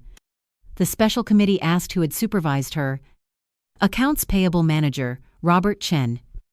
Robert testified that he escalated one concern to Grant's deputy controller. The deputy controller said she forwarded it to Grant. Grant searched his email. There it was. Unread. Buried under acquisition correspondence. Subject Hart and Lane approval pattern. Grant stared at the screen for a long time. I missed it. No conspiracy. No deletion. A missed email. That was almost more frightening. Companies do not need villains at every level to fail. Sometimes one person knows. One person forwards. One person is busy. One powerful office says resolved. System closed. Grant apologized to Maya personally. She said, I don't need an apology. I need the ticket system changed. The company changed it. Related party flags could no longer be closed by the business unit being questioned. Any repeat threshold splitting concern would route automatically to compliance. That became one of the first remediation actions completed before any acquisition. Nathan's lawyers hated the Maya evidence because it damaged their retaliation narrative. The concern predated the wedding, predated my father's entrance, predated my private audit questions. I had not created the issue. The company had simply failed to hear it. Nathan called Maya through counsel and apologized for the way his office closed the ticket. That surprised me. He did not admit intentional concealment. He said I treated a control question like an operational nuisance. That was accurate. Then he asked whether she believed he should lose his entire future at Colworth. Maya answered, that is not my decision. Good answer. A week later, a shareholder lawsuit was filed. Not by Nathan, by a small institutional investor called Fletcher Ridge Partners. The complaint sought to delay the acquisition vote, arguing that Avery Meridian's relationship to me and my father created an unmanageable conflict that may have distorted the transaction process. Walter privately celebrated again. This is exactly what we've been saying. The lawsuit alleged Charles Avery was Lauren's father. Lauren was married to Colworth's president. Charles entered the wedding immediately after the assault. Avery Meridian later revised deal protections. Nathan was removed from management during diligence. The optics created a reasonable concern that personal conflict influenced price and governance. The complaint did not have to prove corruption to create risk. The facts looked terrible from far away. I read it with Lila. Do they name me? Yes. As what non-party related person? That sounds flattering. It isn't. The complaint quoted the viral video caption, "Dad, come inside. I wanted to disappear." Then it quoted my second message, "Do not announce the deal." That helped. I had explicitly told my father not to proceed with the business announcement after the incident. Lila pointed to it. "You separated the transaction immediately." Because I was bleeding. Still, Avery Meridian produced recusal records. Charles Avery had not participated in revised valuation. Escrow negotiation. Redwood response. Or final committee recommendation. The Independent Transaction Committee had minutes, separate advisors, separate counsel, conflict disclosures. Colworth's special committee had its own advisors. The court held an expedited hearing. I did not testify. My text records were authenticated through counsel. My father did. Fletcher Ridge's lawyer asked Mr. Avery, "Were you angry when you entered the ballroom?" "Yes." "Did you want to terminate the transaction?" "For several minutes." "Yes." The courtroom shifted. A safer witness would have said no. My father continued, "That is why I recused." "Did you tell Ms. Ross to pause?" "I told her I was not fit to make a transaction decision that night." The independent committee decided what process to use. "Did you discuss price?" "No." "Did you later receive updates?" "Only those provided to the full Avery Meridian board that did not require conflict-sensitive detail." "Did you want Avery Meridian to win, of course?" The lawyer smiled. "Then you were not neutral." "I am chairman of the bidder." "Neutrality is not the standard. Process is." That sentence appeared in the newspaper the next day. The judge denied the request to stop the vote. Not because no conflict existed. Because the record showed the conflict had been disclosed and managed through independent committees, and shareholders had information about both bids.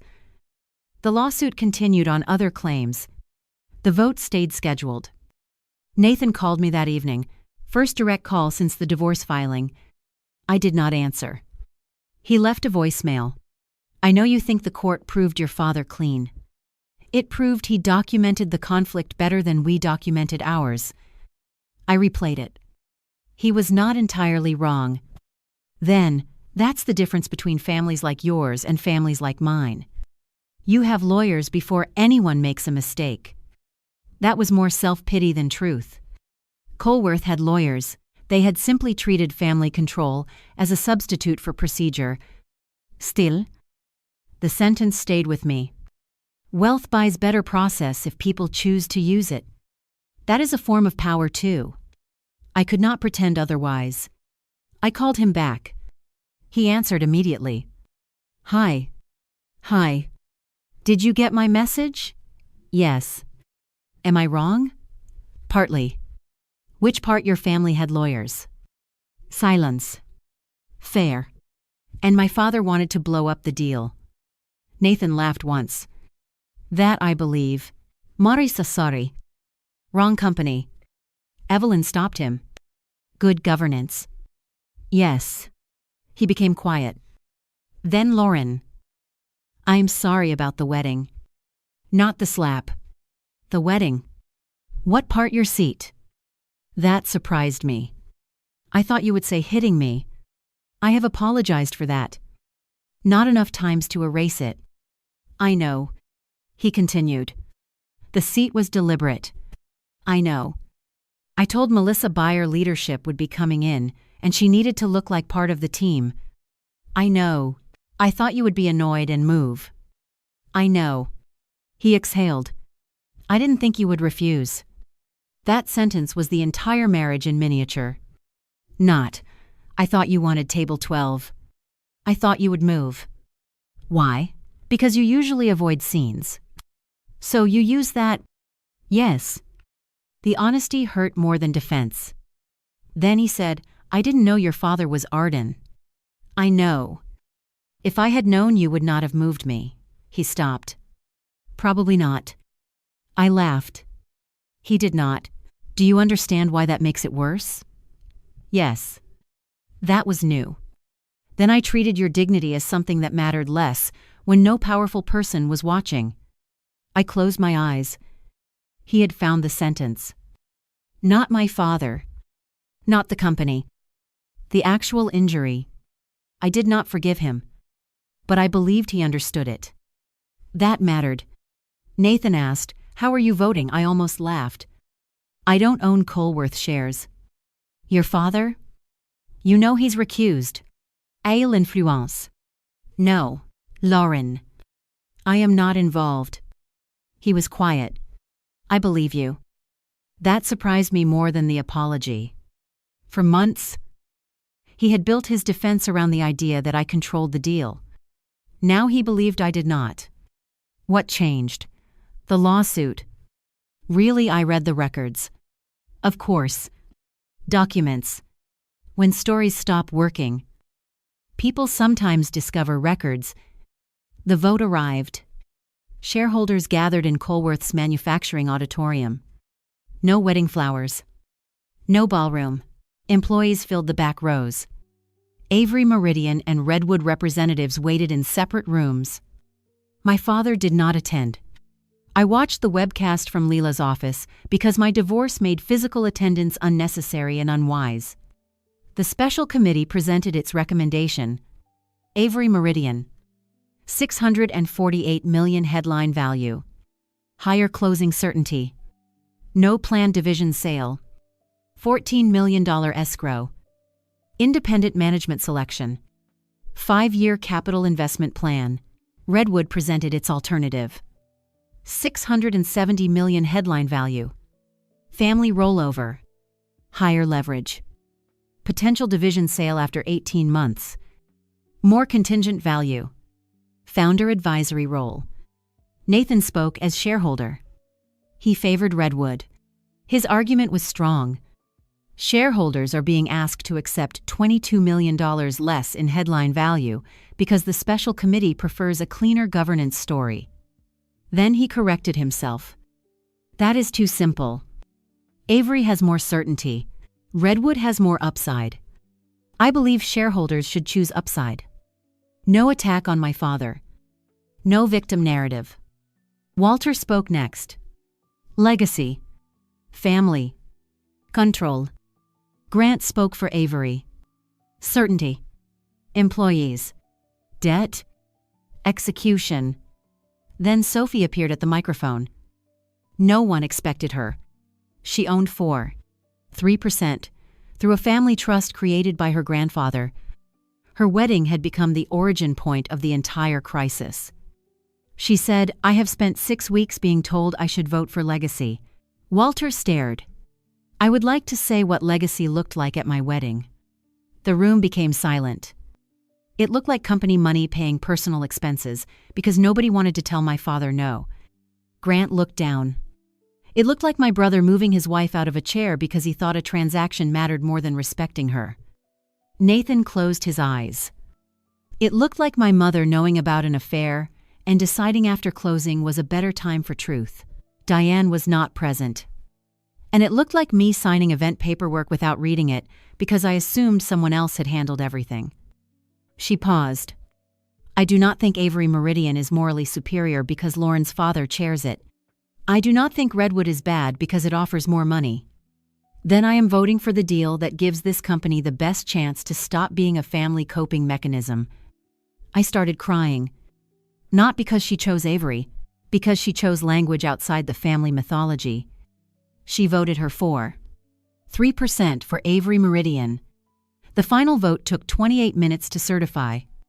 Approval threshold 2/3 of voting shares. Result, 6%. 4% in favor. Censure. 6% against or abstaining. Avery Meridian passed by less than 1 percentage point above the required threshold. No one person decided it. Sophie's vote mattered. Grants mattered. Institutions mattered. Employees with shares mattered. Independent family holders mattered. If I had tried to pressure one of them, the entire outcome would have been easier to challenge. Nathan's shares voted against. Walter's against. Diane's family partnership split its vote after she refused to sign Walter's instruction without separate counsel. That surprised everyone. The sale agreement was approved. Nathan did not lose Colworth because he slapped the buyer's daughter. That would be a cleaner story. He lost his preferred transaction because enough shareholders chose a different risk. The slap exposed a control problem. The documents did the rest. The vote did not close the deal. It only authorized the board to proceed. For the next 63 days, lawyers turned family history into closing schedules. Debt payoff, working capital, employee benefits, indemnity, tax, real estate, environmental matters, executive releases, insurance, pending claims, seller escrow, management transitions. That was the least glamorous part of a supposedly dramatic takeover. Nathan no longer had an executive role. He still had rights as a director until closing. Walter remained chairman. Grant remained CFO under special committee supervision. The interim operating group ran the company. My father remained recused from conflict-specific closing decisions.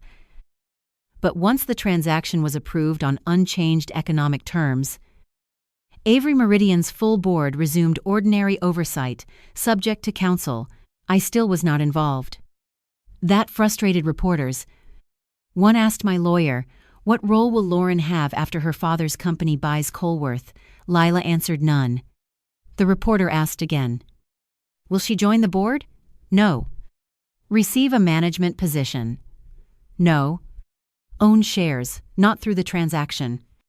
"Then what is her benefit?" Lila said. Her divorce lawyer would probably advise against answering that question. I laughed when I read it. The assumption that every family conflict must end in someone gaining a throne was exhausting. I did not want Colworth. I wanted to stop having to explain why I did not want it. The closing review produced a final expense schedule. Clearly personal benefits attributed to Nathan and Melissa approximately $286,000.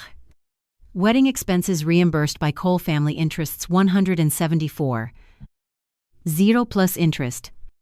Additional tax and compensation corrections subject to payroll treatment. Hart and Lane unsupported or inadequately documented amounts about $390,000 after subcontractor evidence. The company pursued reimbursement from Hart and Lane and retained rights under the escrow. No one discovered millions hidden offshore. No secret penthouse empire. The scandal remained proportionate. A company with weak controls had let senior people blur personal second, family, and corporate spending. That was enough. Then Jana found a document that explained why Walter had resisted every control change so aggressively. Legacy Services Plan. It had been drafted before the acquisition process began. Post-close consulting arrangements. Walter Cole, Executive Chairman Emeritus. Jubei. 000 annually for 3 years. Diane Cole Foundation and Community Advisor. Sembar Shu. 000 annually. Nathan Cole President. 8 millions base, plus incentive. Grant Cole CFO. Market compensation. Family office reimbursement. $480,000 annually. Melissa Hart Chief of Staff. 410,000 base plus transaction incentive. Total family adjacent recurring cost exceeded $4 million a year. Not all unreasonable. Nathan was president of a $600 million company. Grant was a real CFO. Walter had industry knowledge. But the plan had been developed by Nathan and Walter without independent compensation review. The acquisition was supposed to preserve the family economically even after they sold control. Avery Meridian had never accepted those arrangements. Its term sheet said management and advisory roles would be determined post-close by an independent board. Walter had apparently read that as negotiable. Nathan did too. Now I understood why Redwood's rollover structure attracted them. It did not only preserve legacy, it preserved income. When Walter was confronted, he said, "We built the company. Of course we expected to remain useful." Grant replied, "Useful is not the same as entitled to a contract." Walter did not speak to him for a week. The legacy services plan never took effect. Post-close, Walter retired without a paid consulting agreement. Diane's foundation role ended when Colworth's philanthropy program moved under an independent community board. Nathan received no management role. Grant was evaluated by Avery Meridian's new board and retained as CFO for a one-year transition because, despite failures, his financial knowledge was valuable and he had cooperated. He accepted reduced bonus eligibility and stronger controls. That decision angered people online. Why keep Grant? Because accountability is not the same as purging everyone who missed something. Grant had failed. He had also helped expose the failure. The board judged his continued value against the risk. Real institutions make decisions like that. Messy. Then Hart and Lane's Caroline Hart made her own settlement. She produced records showing about 70% of her company's work had been real and market-related. The rest had poor support or personal overlap. She agreed to repay $360,000 and release claims for unpaid invoices.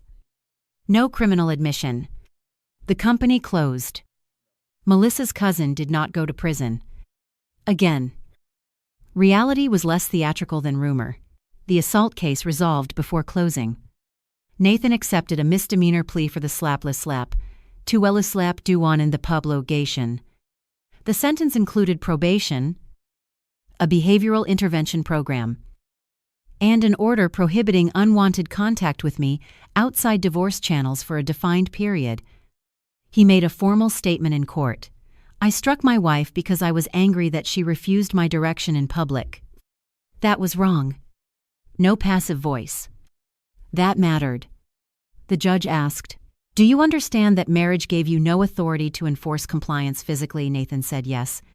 I believed he understood the sentence in that room. Whether he would understand it in every future relationship was not mine to manage. The divorce mediation happened 2 weeks later. Our marital assets were ordinary compared with the acquisition headlines. House. Retirement accounts. Brokerage. 2 cars. Some private investments. Nathan's Colworth shares, many of which had complicated separate and marital components. The sale made valuation easier.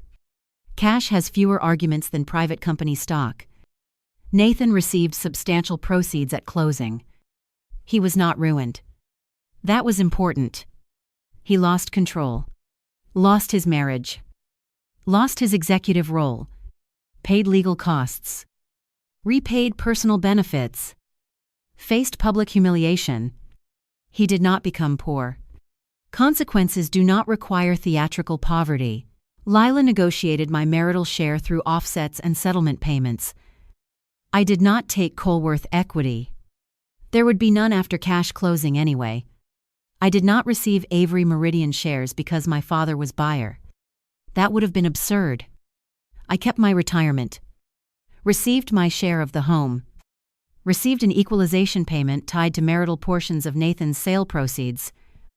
Then, Nathan proposed one unusual term, mutual non-disparagement, covering family members. Lila frowned. Too broad. Nathan's lawyer explained Walter and Diane are worried Lauren may publicly accuse the family of laughing at the assault. I stared. They did laugh, some relatives did. Walter didn't. No. Diane didn't. No. Then why are they afraid? Because the thumbnail says his family laughed. There it was. The viral simplification had entered the divorce. I rejected the broad clause. We agreed instead, neither spouse would knowingly make false factual statements about the other or immediate family. Subject to legal, therapeutic, professional, and truthful public record exceptions. I could say what happened. I could not turn a few cruel laughs into all 600 people. That felt fair. At mediation, Nathan and I sat in separate rooms for 8 hours. At 6:30, the mediator asked if we were close. Lila said financially, yes. What remains personal property, and one sentence. The sentence appeared in Nathan's proposed recitals. The parties acknowledged that the breakdown of the marriage arose from mutual conflict intensified by external transaction pressures. I laughed when Lila read it. Mutual conflict. Recitals are not necessary. Deletait. Nathan refused. Why did he care? Because the acquisition scandal would follow him. He wanted the divorce agreement to contain a neutral explanation. Not fault. Not affair. Not assault. External transaction pressures. I understood the instinct. I also understood signatures. I will not authenticate that. Lila delivered the message. Nathan countered. The parties acknowledge irreconcilable differences and agree no further characterization is necessary. Fine. We signed that. No story. Just an ending. The divorce became final 4 months after the wedding. I left the courthouse alone. My father offered a car. I took the subway. That sounds symbolic. It was mostly traffic. Still, I liked it. Colworth closed with Avery Meridian 12 days later. Final enterprise value $648 million. Subject to ordinary closing adjustments. The $14 million escrow remained for specified seller representations and unresolved claims. Avery Meridian refinanced Colworth's debt. No division was immediately sold. Employees received a retention program. The company name stayed. At 9:00 the morning after closing, my father did not walk into Colworth and sit in Walter's chair. He attended by video. The new board chair was Helena Brooks, a former industrial CEO with no Avery family relationship. The board included 2 Avery Meridian representatives, 2 continuing independent Colworth directors, 1 employee elected observer converting to a full seat after governance review, and outside industry directors. Charles Avery was not chair. I was nowhere on the list. Helena's first statement to employees was, "Ownership changed yesterday. Your jobs did not become family property today." I sent her a note. "Good sentence." She replied, "Your father said you would appreciate it." I laughed. Apparently, I was still predictable in harmless ways. Nathan did not attend closing. He received his proceeds by wire. That evening, he sent me one text through a communication channel the court permitted after restrictions changed. "It's done." I answered, "I know." He wrote, "My whole life was that company." I stared at the words, then replied, "Part of your life was?" He did not respond. That distinction was probably the final thing I could give him. For 3 weeks after closing, Colworth seemed almost normal. Then, its largest customer threatened to leave. Metropolitan Health Alliance managed hospitals across 4 states. Colworth controlled building systems in 32 of its facilities. The contract was worth more than $80 million over 7 years. Nathan had personally sold it. He had negotiated every major renewal. The customer's chief operating officer, Paul Rennick, called Helena Brooks and said, "We bought confidence in Nathan as much as software and hardware." That was not what Avery Meridian wanted to hear. Paul demanded Nathan participate in the transition. Employees whispered, "See, you cannot erase the founder." Nathan heard too. He had friends inside the company. He offered to help. No fee. No title. Just meetings. Helena asked the board. Avery Meridian's representatives were split. One said no. Post-close governance means post-close governance. Another said refusing useful knowledge because of symbolism is also bad governance. Correct. Helena called Nathan. Terms 6 scheduled transition sessions. No authority. No direct instruction to employees. All customer commitments documented. No expense account. No office. No title. Nathan agreed. The first Metropolitan call lasted 90 minutes. Paul Rennick asked Nathan who actually knows the hospital deployment history. Nathan named 4 employees. Not himself. That surprised people. He said Priya Deshmukh knows controls architecture. Eric Lane knows service escalation. Maya Torres different Maya from accounts payable knows billing transitions. Call them. Paul asked, and you, Nathan paused. I know why you chose us. They know how to keep you. That answer reached Helena through meeting notes. She later told my father he may actually be learning. My father said, not my employee. Boundaries. Again. Metropolitan stayed. Not because Nathan returned. Because he helped transfer relationships to people who would remain. That became his last formal contribution to Colworth. After the 6th session, Helena sent him a thank you note. No consulting offer. No board seat. He accepted it. The company moved on. I learned about the episode from Grant, months later. He and I met for coffee because divorce had made our relationship awkward but not hostile. Grant said, Nathan hated not having an office. I imagine. He kept asking where to sit before meetings. I laughed. The word sit. Of course. Where did they put him? Visitor conference room. That was somehow perfect. A man who once believed the family table proved status now had to sign in at reception. Not punishment. Role clarity. Grant remained CFO through the first integration year. He almost resigned twice. Avery Meridian's controls drove him insane. Related party forms. Approval matrices. Procurement review. Document retention. Conflict certifications. He complained, your father's people need 3 signatures to buy a stapler. I replied, probably because someone once bought a wedding cake through strategic hospitality. He stared at me, then laughed. That was the first time anyone in Nathan's family joked about the wedding without cruelty. Sophie had a harder recovery. She hated her wedding photographs. Not because the pictures were bad, because every photograph contained someone she now associated with conflict. Nathan at the family table. Melissa in champagne silk. Walter smiling beneath the Colworth logo on the donor wall. Diane adjusting Sophie's veil after already knowing about the affair. Evan suggested they throw the album away. Sophie said no. That gives them too much. Instead, on their first anniversary, they held dinner in their backyard. 22 people. No executives.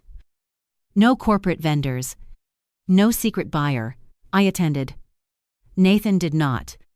Walter and Diane did. That was Sophie's choice. I almost skipped it because I was no longer legally part of the family. Sophie texted, you were invited by me. Not by a marriage license. So I went. There was one long table. No place cards. I stood near the end holding a glass of wine. Suddenly unsure where to sit. Sophie saw me. She pulled out a chair beside her. This one. I looked at it. For one ridiculous second. My eyes filled.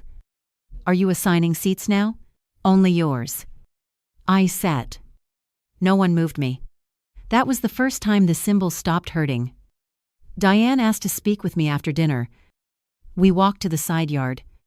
She looked older. Maybe I did too. I owe you an apology. Yes. She almost smiled. I practiced a longer version.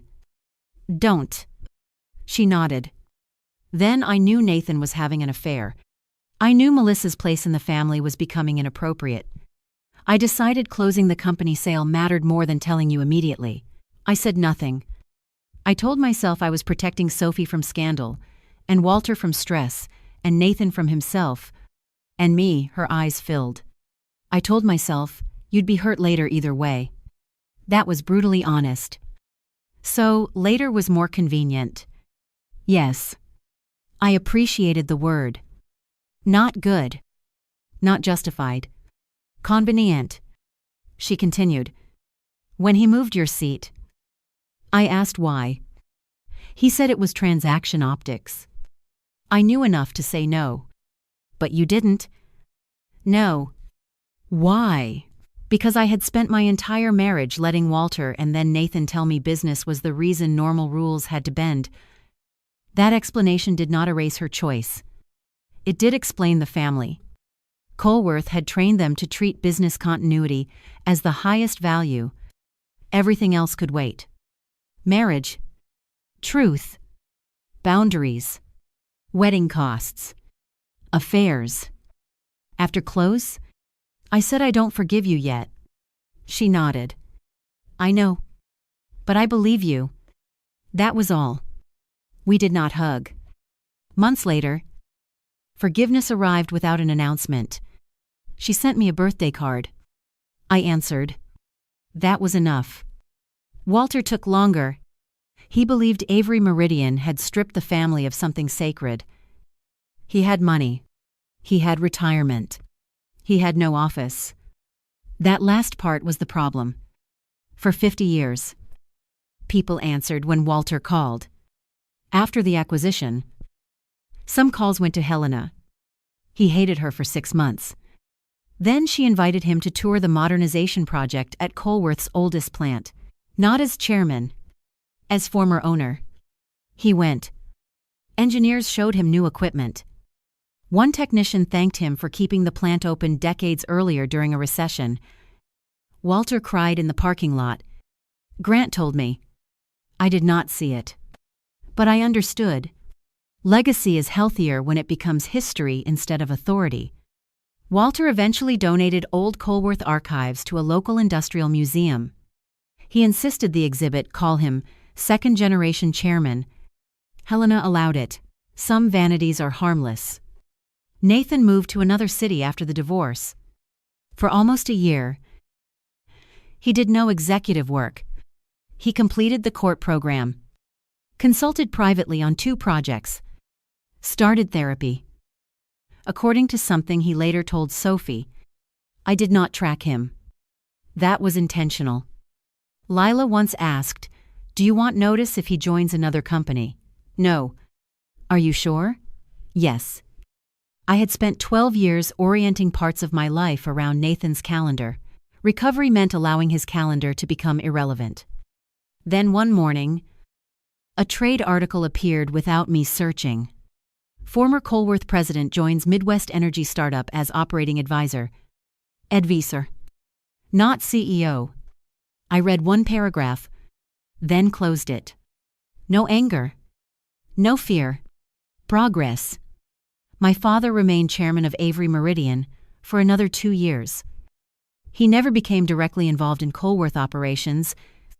That frustrated Walter, who had imagined a rival patriarch replacing him. Instead, Avery Meridian treated Colworth as one portfolio company among many. Investment committee, board, operating plan, capital budget. Boring. The most painful thing for a family that thinks its company is unique is discovering the buyer considers it valuable without considering it sacred. Colworth improved. Not immediately. Integration costs ran high. 2 senior executives left. A plant modernization went over budget. A software update failed and caused customer complaints. No miracle, but debt fell. Margins stabilized. Procurement controls improved. Employee turnover declined. The company stopped paying for family weddings. A low bar. Still useful. I rebuilt my own work. For years, Nathan's career had been the large object around which mine moved. I turned down travel because his schedule was more important. Took fewer projects during acquisition seasons. Handled family events because he was always in a critical quarter. After divorce, I accepted a 2-year restoration project for the historic Marlowe Civic Theater. Not the hotel. Different Marlowe. The project required travel. I said yes. The theater had been closed for 9 years. Water damage, Cracked plaster. Failing roof. Beautiful bones. My favorite kind of problem. The board wanted to replace the original balcony because modern sightlines were better without it. I fought to preserve it. Not because old means good, because the balcony carried structural and cultural value that could be adapted. During one meeting, a contractor said, "Lauren, sometimes you have to stop being sentimental about where people used to sit." The room went silent. Everyone knew enough of my public story to understand the accidental joke. I started laughing. Then the contractor did. Soon everyone did. For the first time, a joke about a seat did not humiliate me. It belonged to me. We preserved the balcony. Not every chair. Some had to go. That felt right too. Preservation is not freezing a room at the worst moment. It is deciding what deserves to remain. 2 years after the wedding, my father finally told me what was supposed to happen that night. We were having lunch at a diner because Charles Avery liked expensive companies and cheap pie. He said I had a speech. I looked up. What, at Sophie's wedding? You were going to make a speech, not a wedding speech. That sounds worse. He laughed. The plan was a 5-minute toast after dessert. Congratulate Sophie and Evan. Thank Walter for hosting buyer representatives. Then invite Colworth's directors upstairs for the private transaction session. You were the secret honored guest. Apparently. Did Sophie know only that an important strategic guest would attend? Why keep your identity secret? Seller confidentiality. Arden was still a code name. Walter and Grant knew a strategic principal was coming. But only outside counsel knew the ultimate parent. I stared. Nathan didn't know. No. Melissa didn't know. No. I started laughing. My father waited. Do you understand what they did? I understand many things they did. Be specific. Nathan moved me out of the family table so Melissa could sit beside him when the buyer walked in. Charles stopped chewing. Then he laughed too. Not cruelly. At the absurdity. She was positioning herself for me. For the buyer. And moved my daughter, yes. He shook his head. That is almost too neat. It wasn't funny then. I know. His face changed. Then, if I had walked in 5 minutes earlier, none of it might have happened. I thought about that. Maybe. Melissa would have seen Charles. Nathan would have realized Arden. He would have put me beside him instantly. Maybe no insult. No slap. No viral video. The transaction meeting might have occurred. The affair might have stayed hidden longer. Hart and Lane might have survived until closing. Wedding costs might have been reimbursed quietly. Nathan might have become president under new ownership. Melissa might have become chief of staff. The alternate future made me cold. My father saw it. Do not romanticize the timing. I'm not. Systems were already wrong before the slap. I know. The slap made them visible. I nodded. That was important. Violence did not create the affair.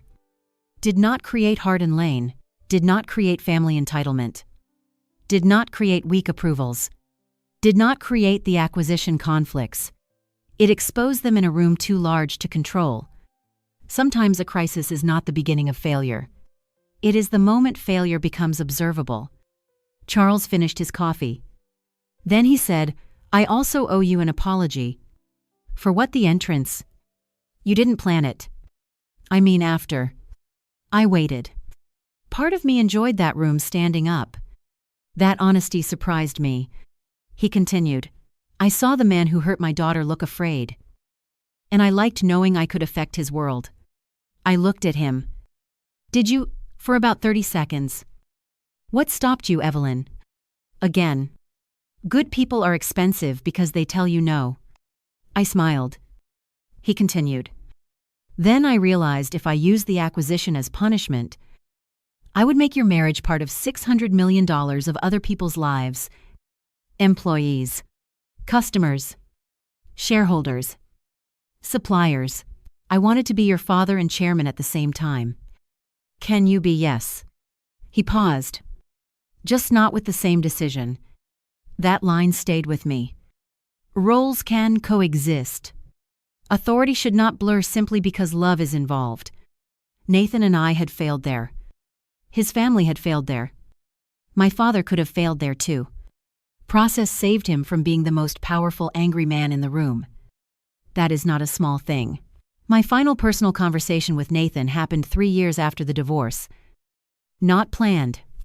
We were both at Sophie's son's birthday party. She and Evan had a little boy named Lucas. The party was held in a public park. No corporate money. Sophie joked about checking twice. Nathan arrived with a toy fire truck. I arrived with a book about bridges. Predictable. For most of the afternoon, we stayed on opposite sides of the picnic area. Then rain started. Everyone rushed beneath a pavilion. Nathan and I ended up beside the same folding table. He looked at me. Hi. Hi. He seemed different. Not dramatically transformed. Less polished. He worked as an operating advisor now and taught one executive education course each year. He said, I saw the theater opening. My project, yes. How trade magazine? Do you read preservation magazines now? No. Sophie sentit. I smiled. That makes more sense. Silence. Then he said, I owe you something I didn't understand when we divorced. I felt my shoulders tighten. You don't have to. I know. He looked at the rain. The seat. Of course. I thought I apologized. You did. No. I apologized for moving you. I didn't understand why it mattered. I waited. He continued. I thought respect was something I could reorganize depending on the room. I looked at him. When investors came, Melissa needed the seat. When family came, Mom needed certain things. When employees came, I needed the founder story. I kept moving people around depending on which story I needed. That was more insight than I expected. He continued. You were the person I thought would tolerate being moved because you loved me. The sentence hurt. Not fresh. Still. And when I refused, I treated refusal as disloyalty. Yes. He nodded. I am sorry. No explanation. No request. Just sorry. I believed him. That did not create a desire to return. Some apologies repair the record. Not the relationship. I said, thank you. Then Lucas ran under the pavilion, carrying a wet balloon and crashed into Nathan's leg. Conversation over. Perfect. Life should interrupt closure. It prevents people from turning every emotional moment into a monument. Nathan picked Lucas up. I walked to Sophie. No dramatic goodbye. Later that night, Sophie texted. Was that weird? I answered. Less than your wedding. She sent 11 laughing emojis. That was healing too. The Grand Marlowe eventually renovated its ballroom.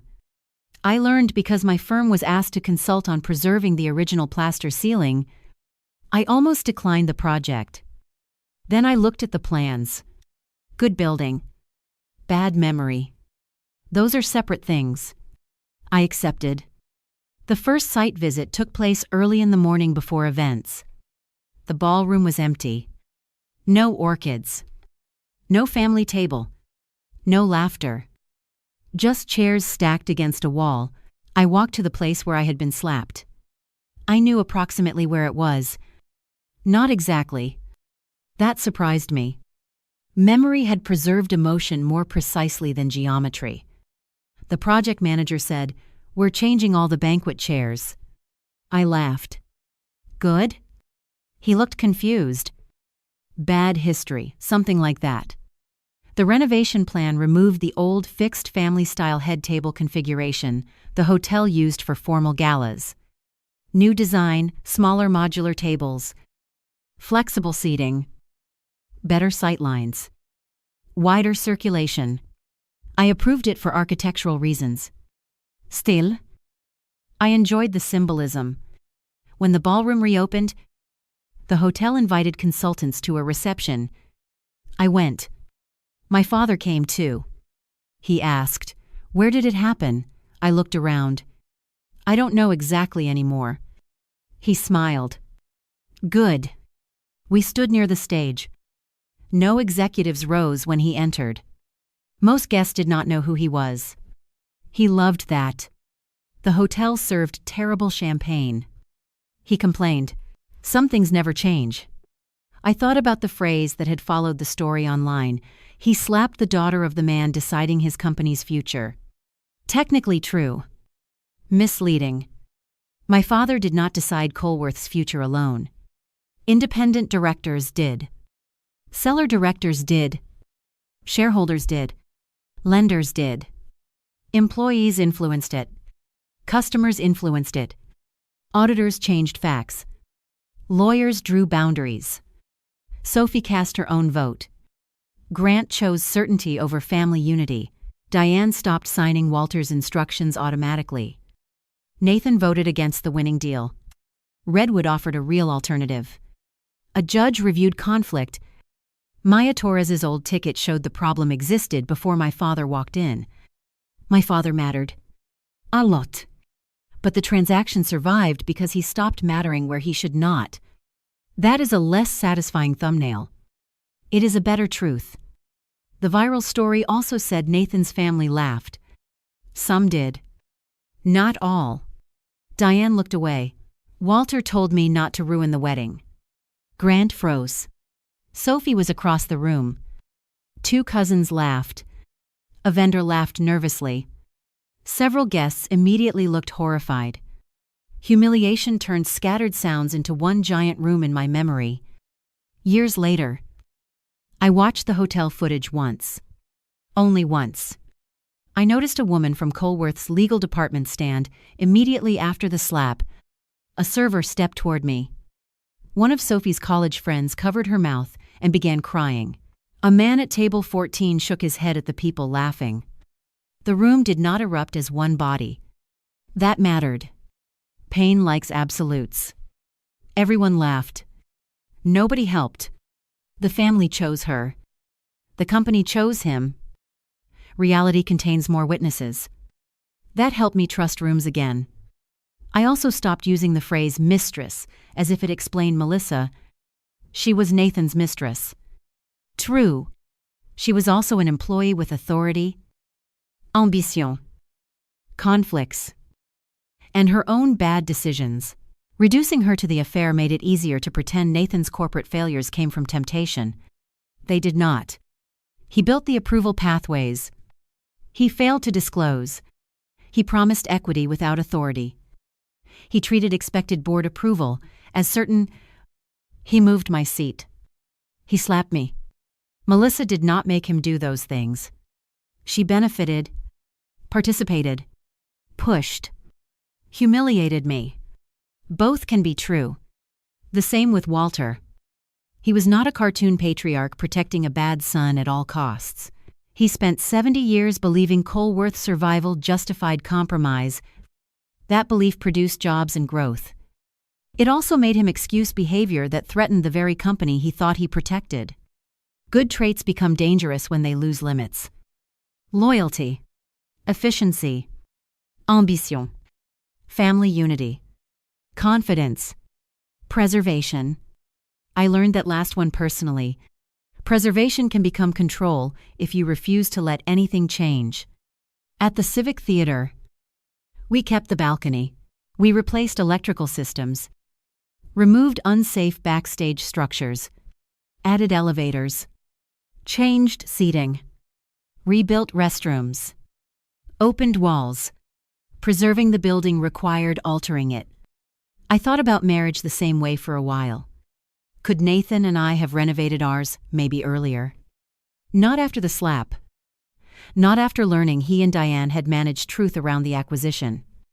Not after seeing how easily he converted my tolerance into permission. Some structures can be repaired. Some should be left as history. Knowing the difference is the work. My relationship with Avery Meridian remained exactly what I wanted. Distant. I never joined the company. Never joined Colworth.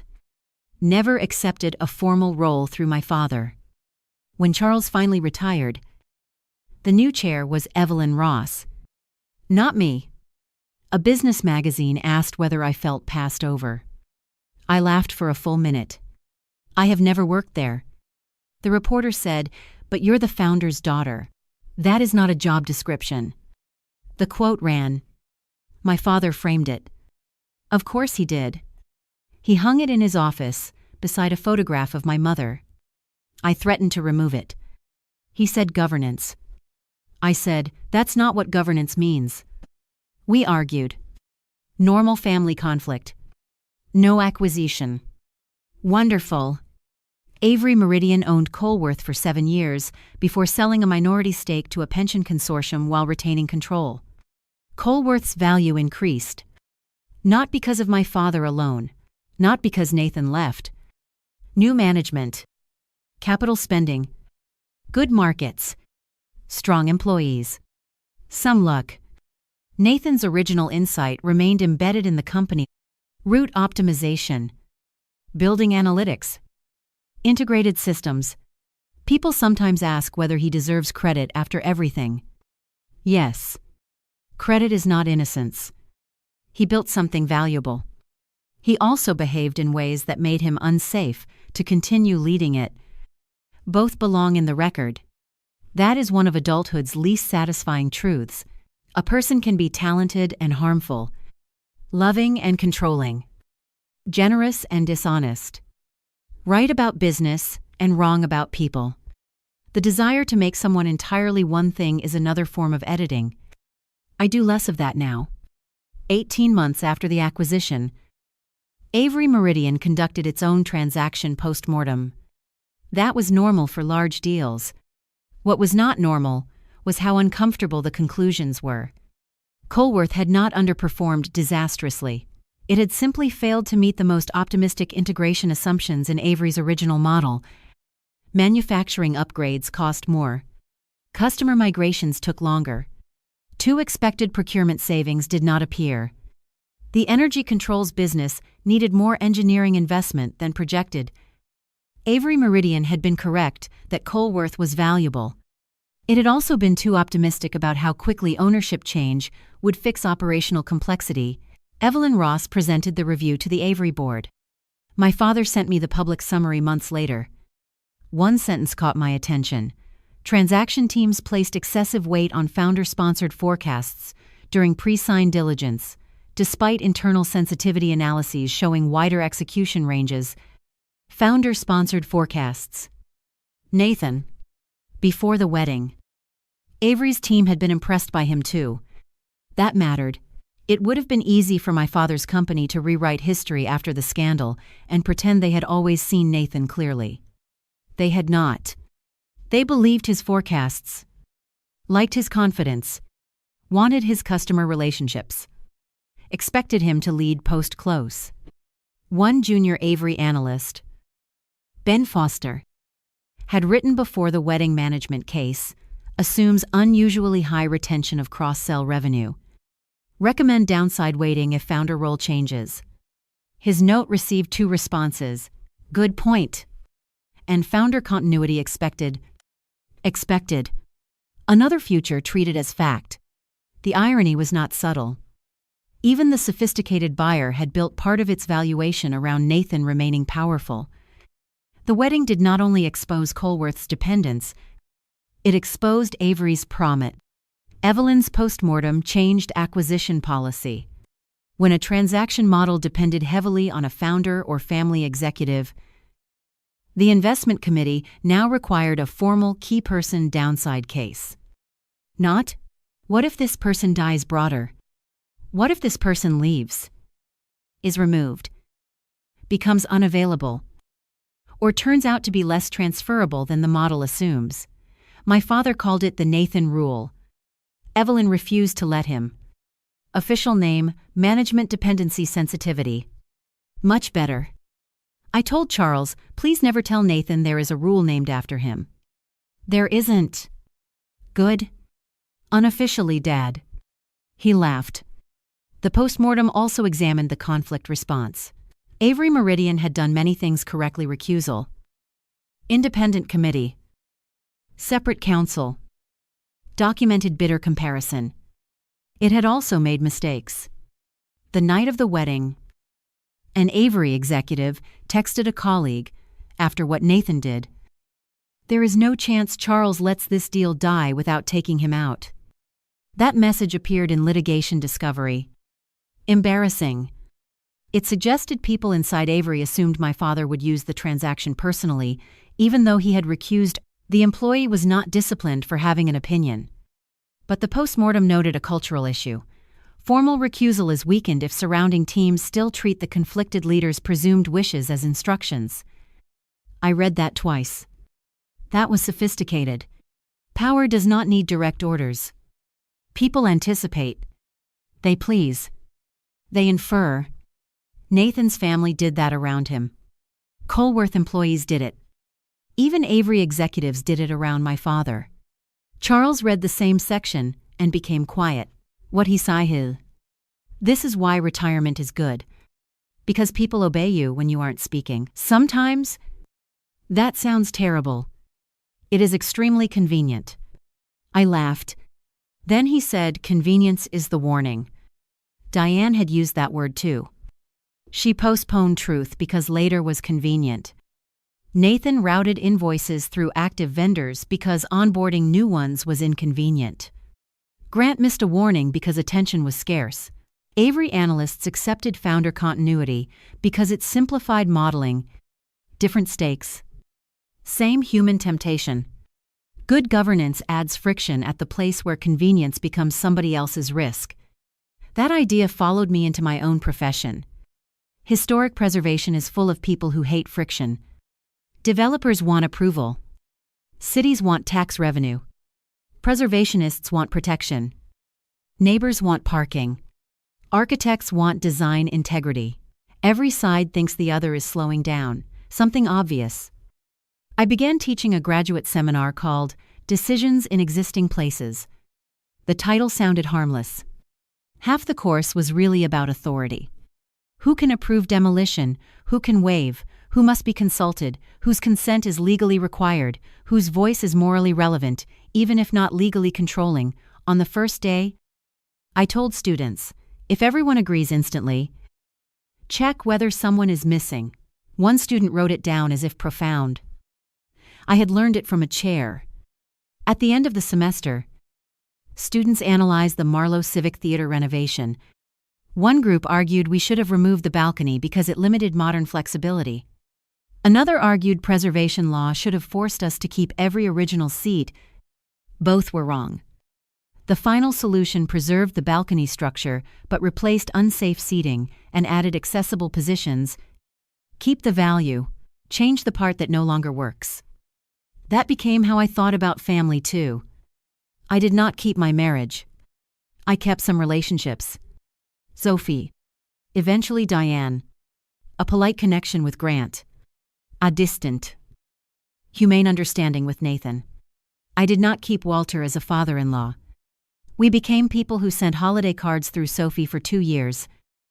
Then stopped. That was fine. Not every relationship needs preservation simply because it is old. My father asked once whether I regretted marrying Nathan. No. He looked surprised. Really, I regret things inside the marriage. Not the marriage. If I erase the whole thing, I erase 12 years of my own life. He nodded. Your mother would approve. She liked Nathan. She liked lots of difficult people. So do you? Occupational hazard. We smiled. That was another lesson I resisted. A bad ending does not require every earlier memory to become false. Nathan supported me when my mother was ill. He drove 6 hours overnight when I had a project emergency. He once spent an entire Sunday helping me document plaster damage in a courthouse even though he hated every minute. Those things happened. So did the affair. The control. The slap. People contain contradictions. Accountability does not require deleting the good. Love does not require hiding the harm.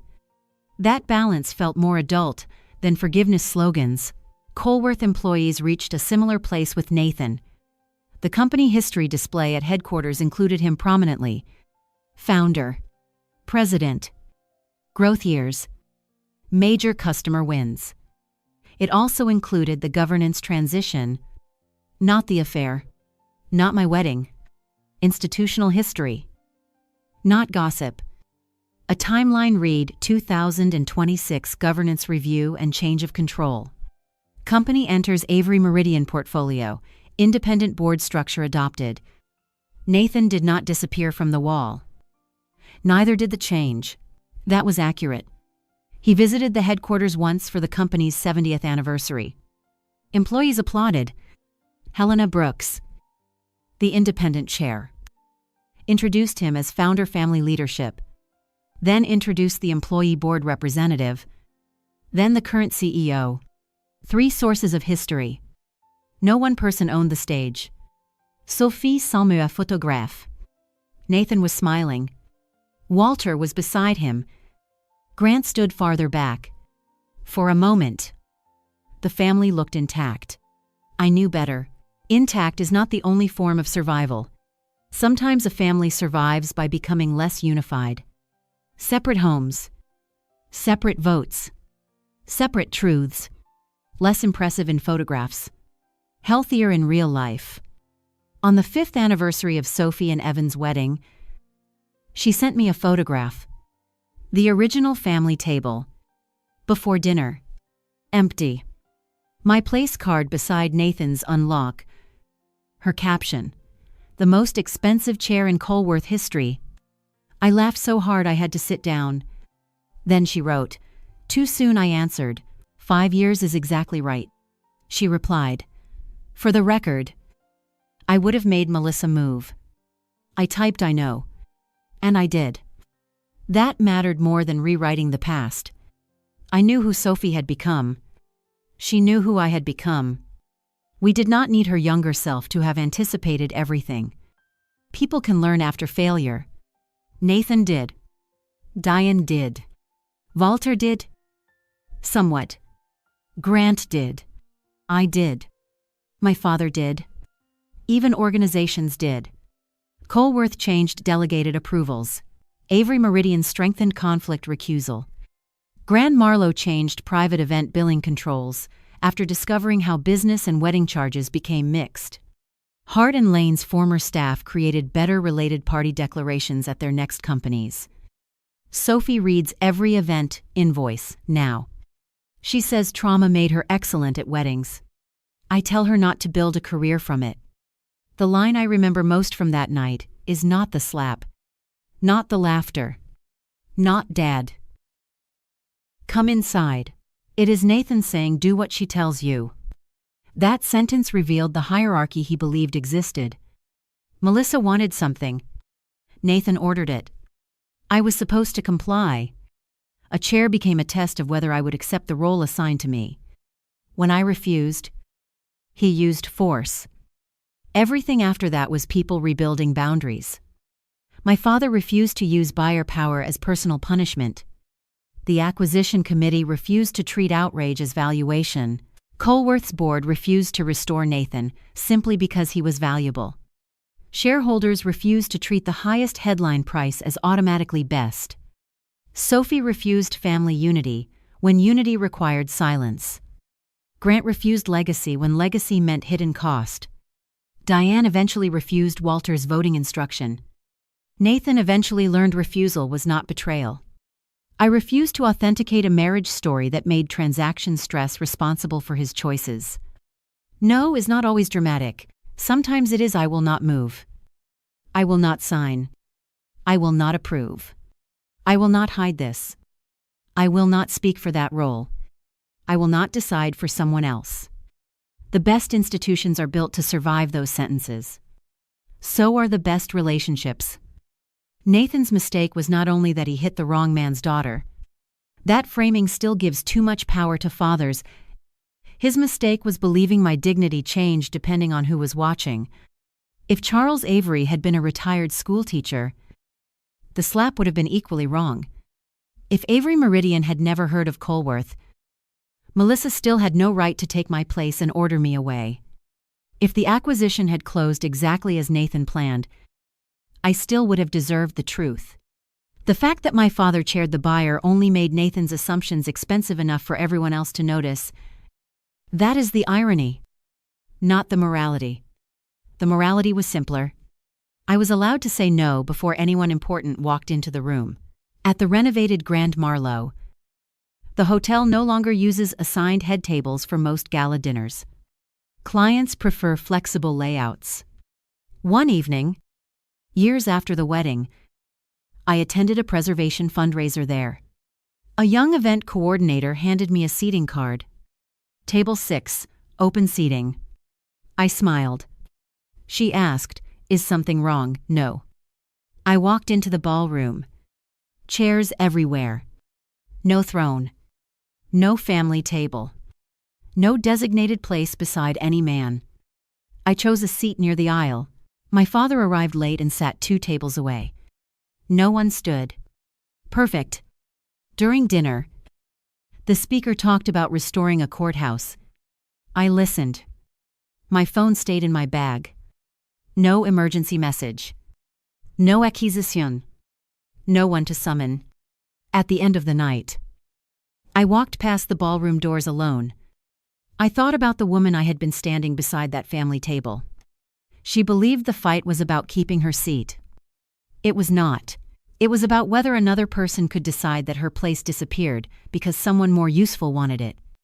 The chair was replaceable. My decision was not. Nathan slapped me because I refused to surrender a seat to his mistress. Minutes later, my father walked into the ballroom and every executive stood.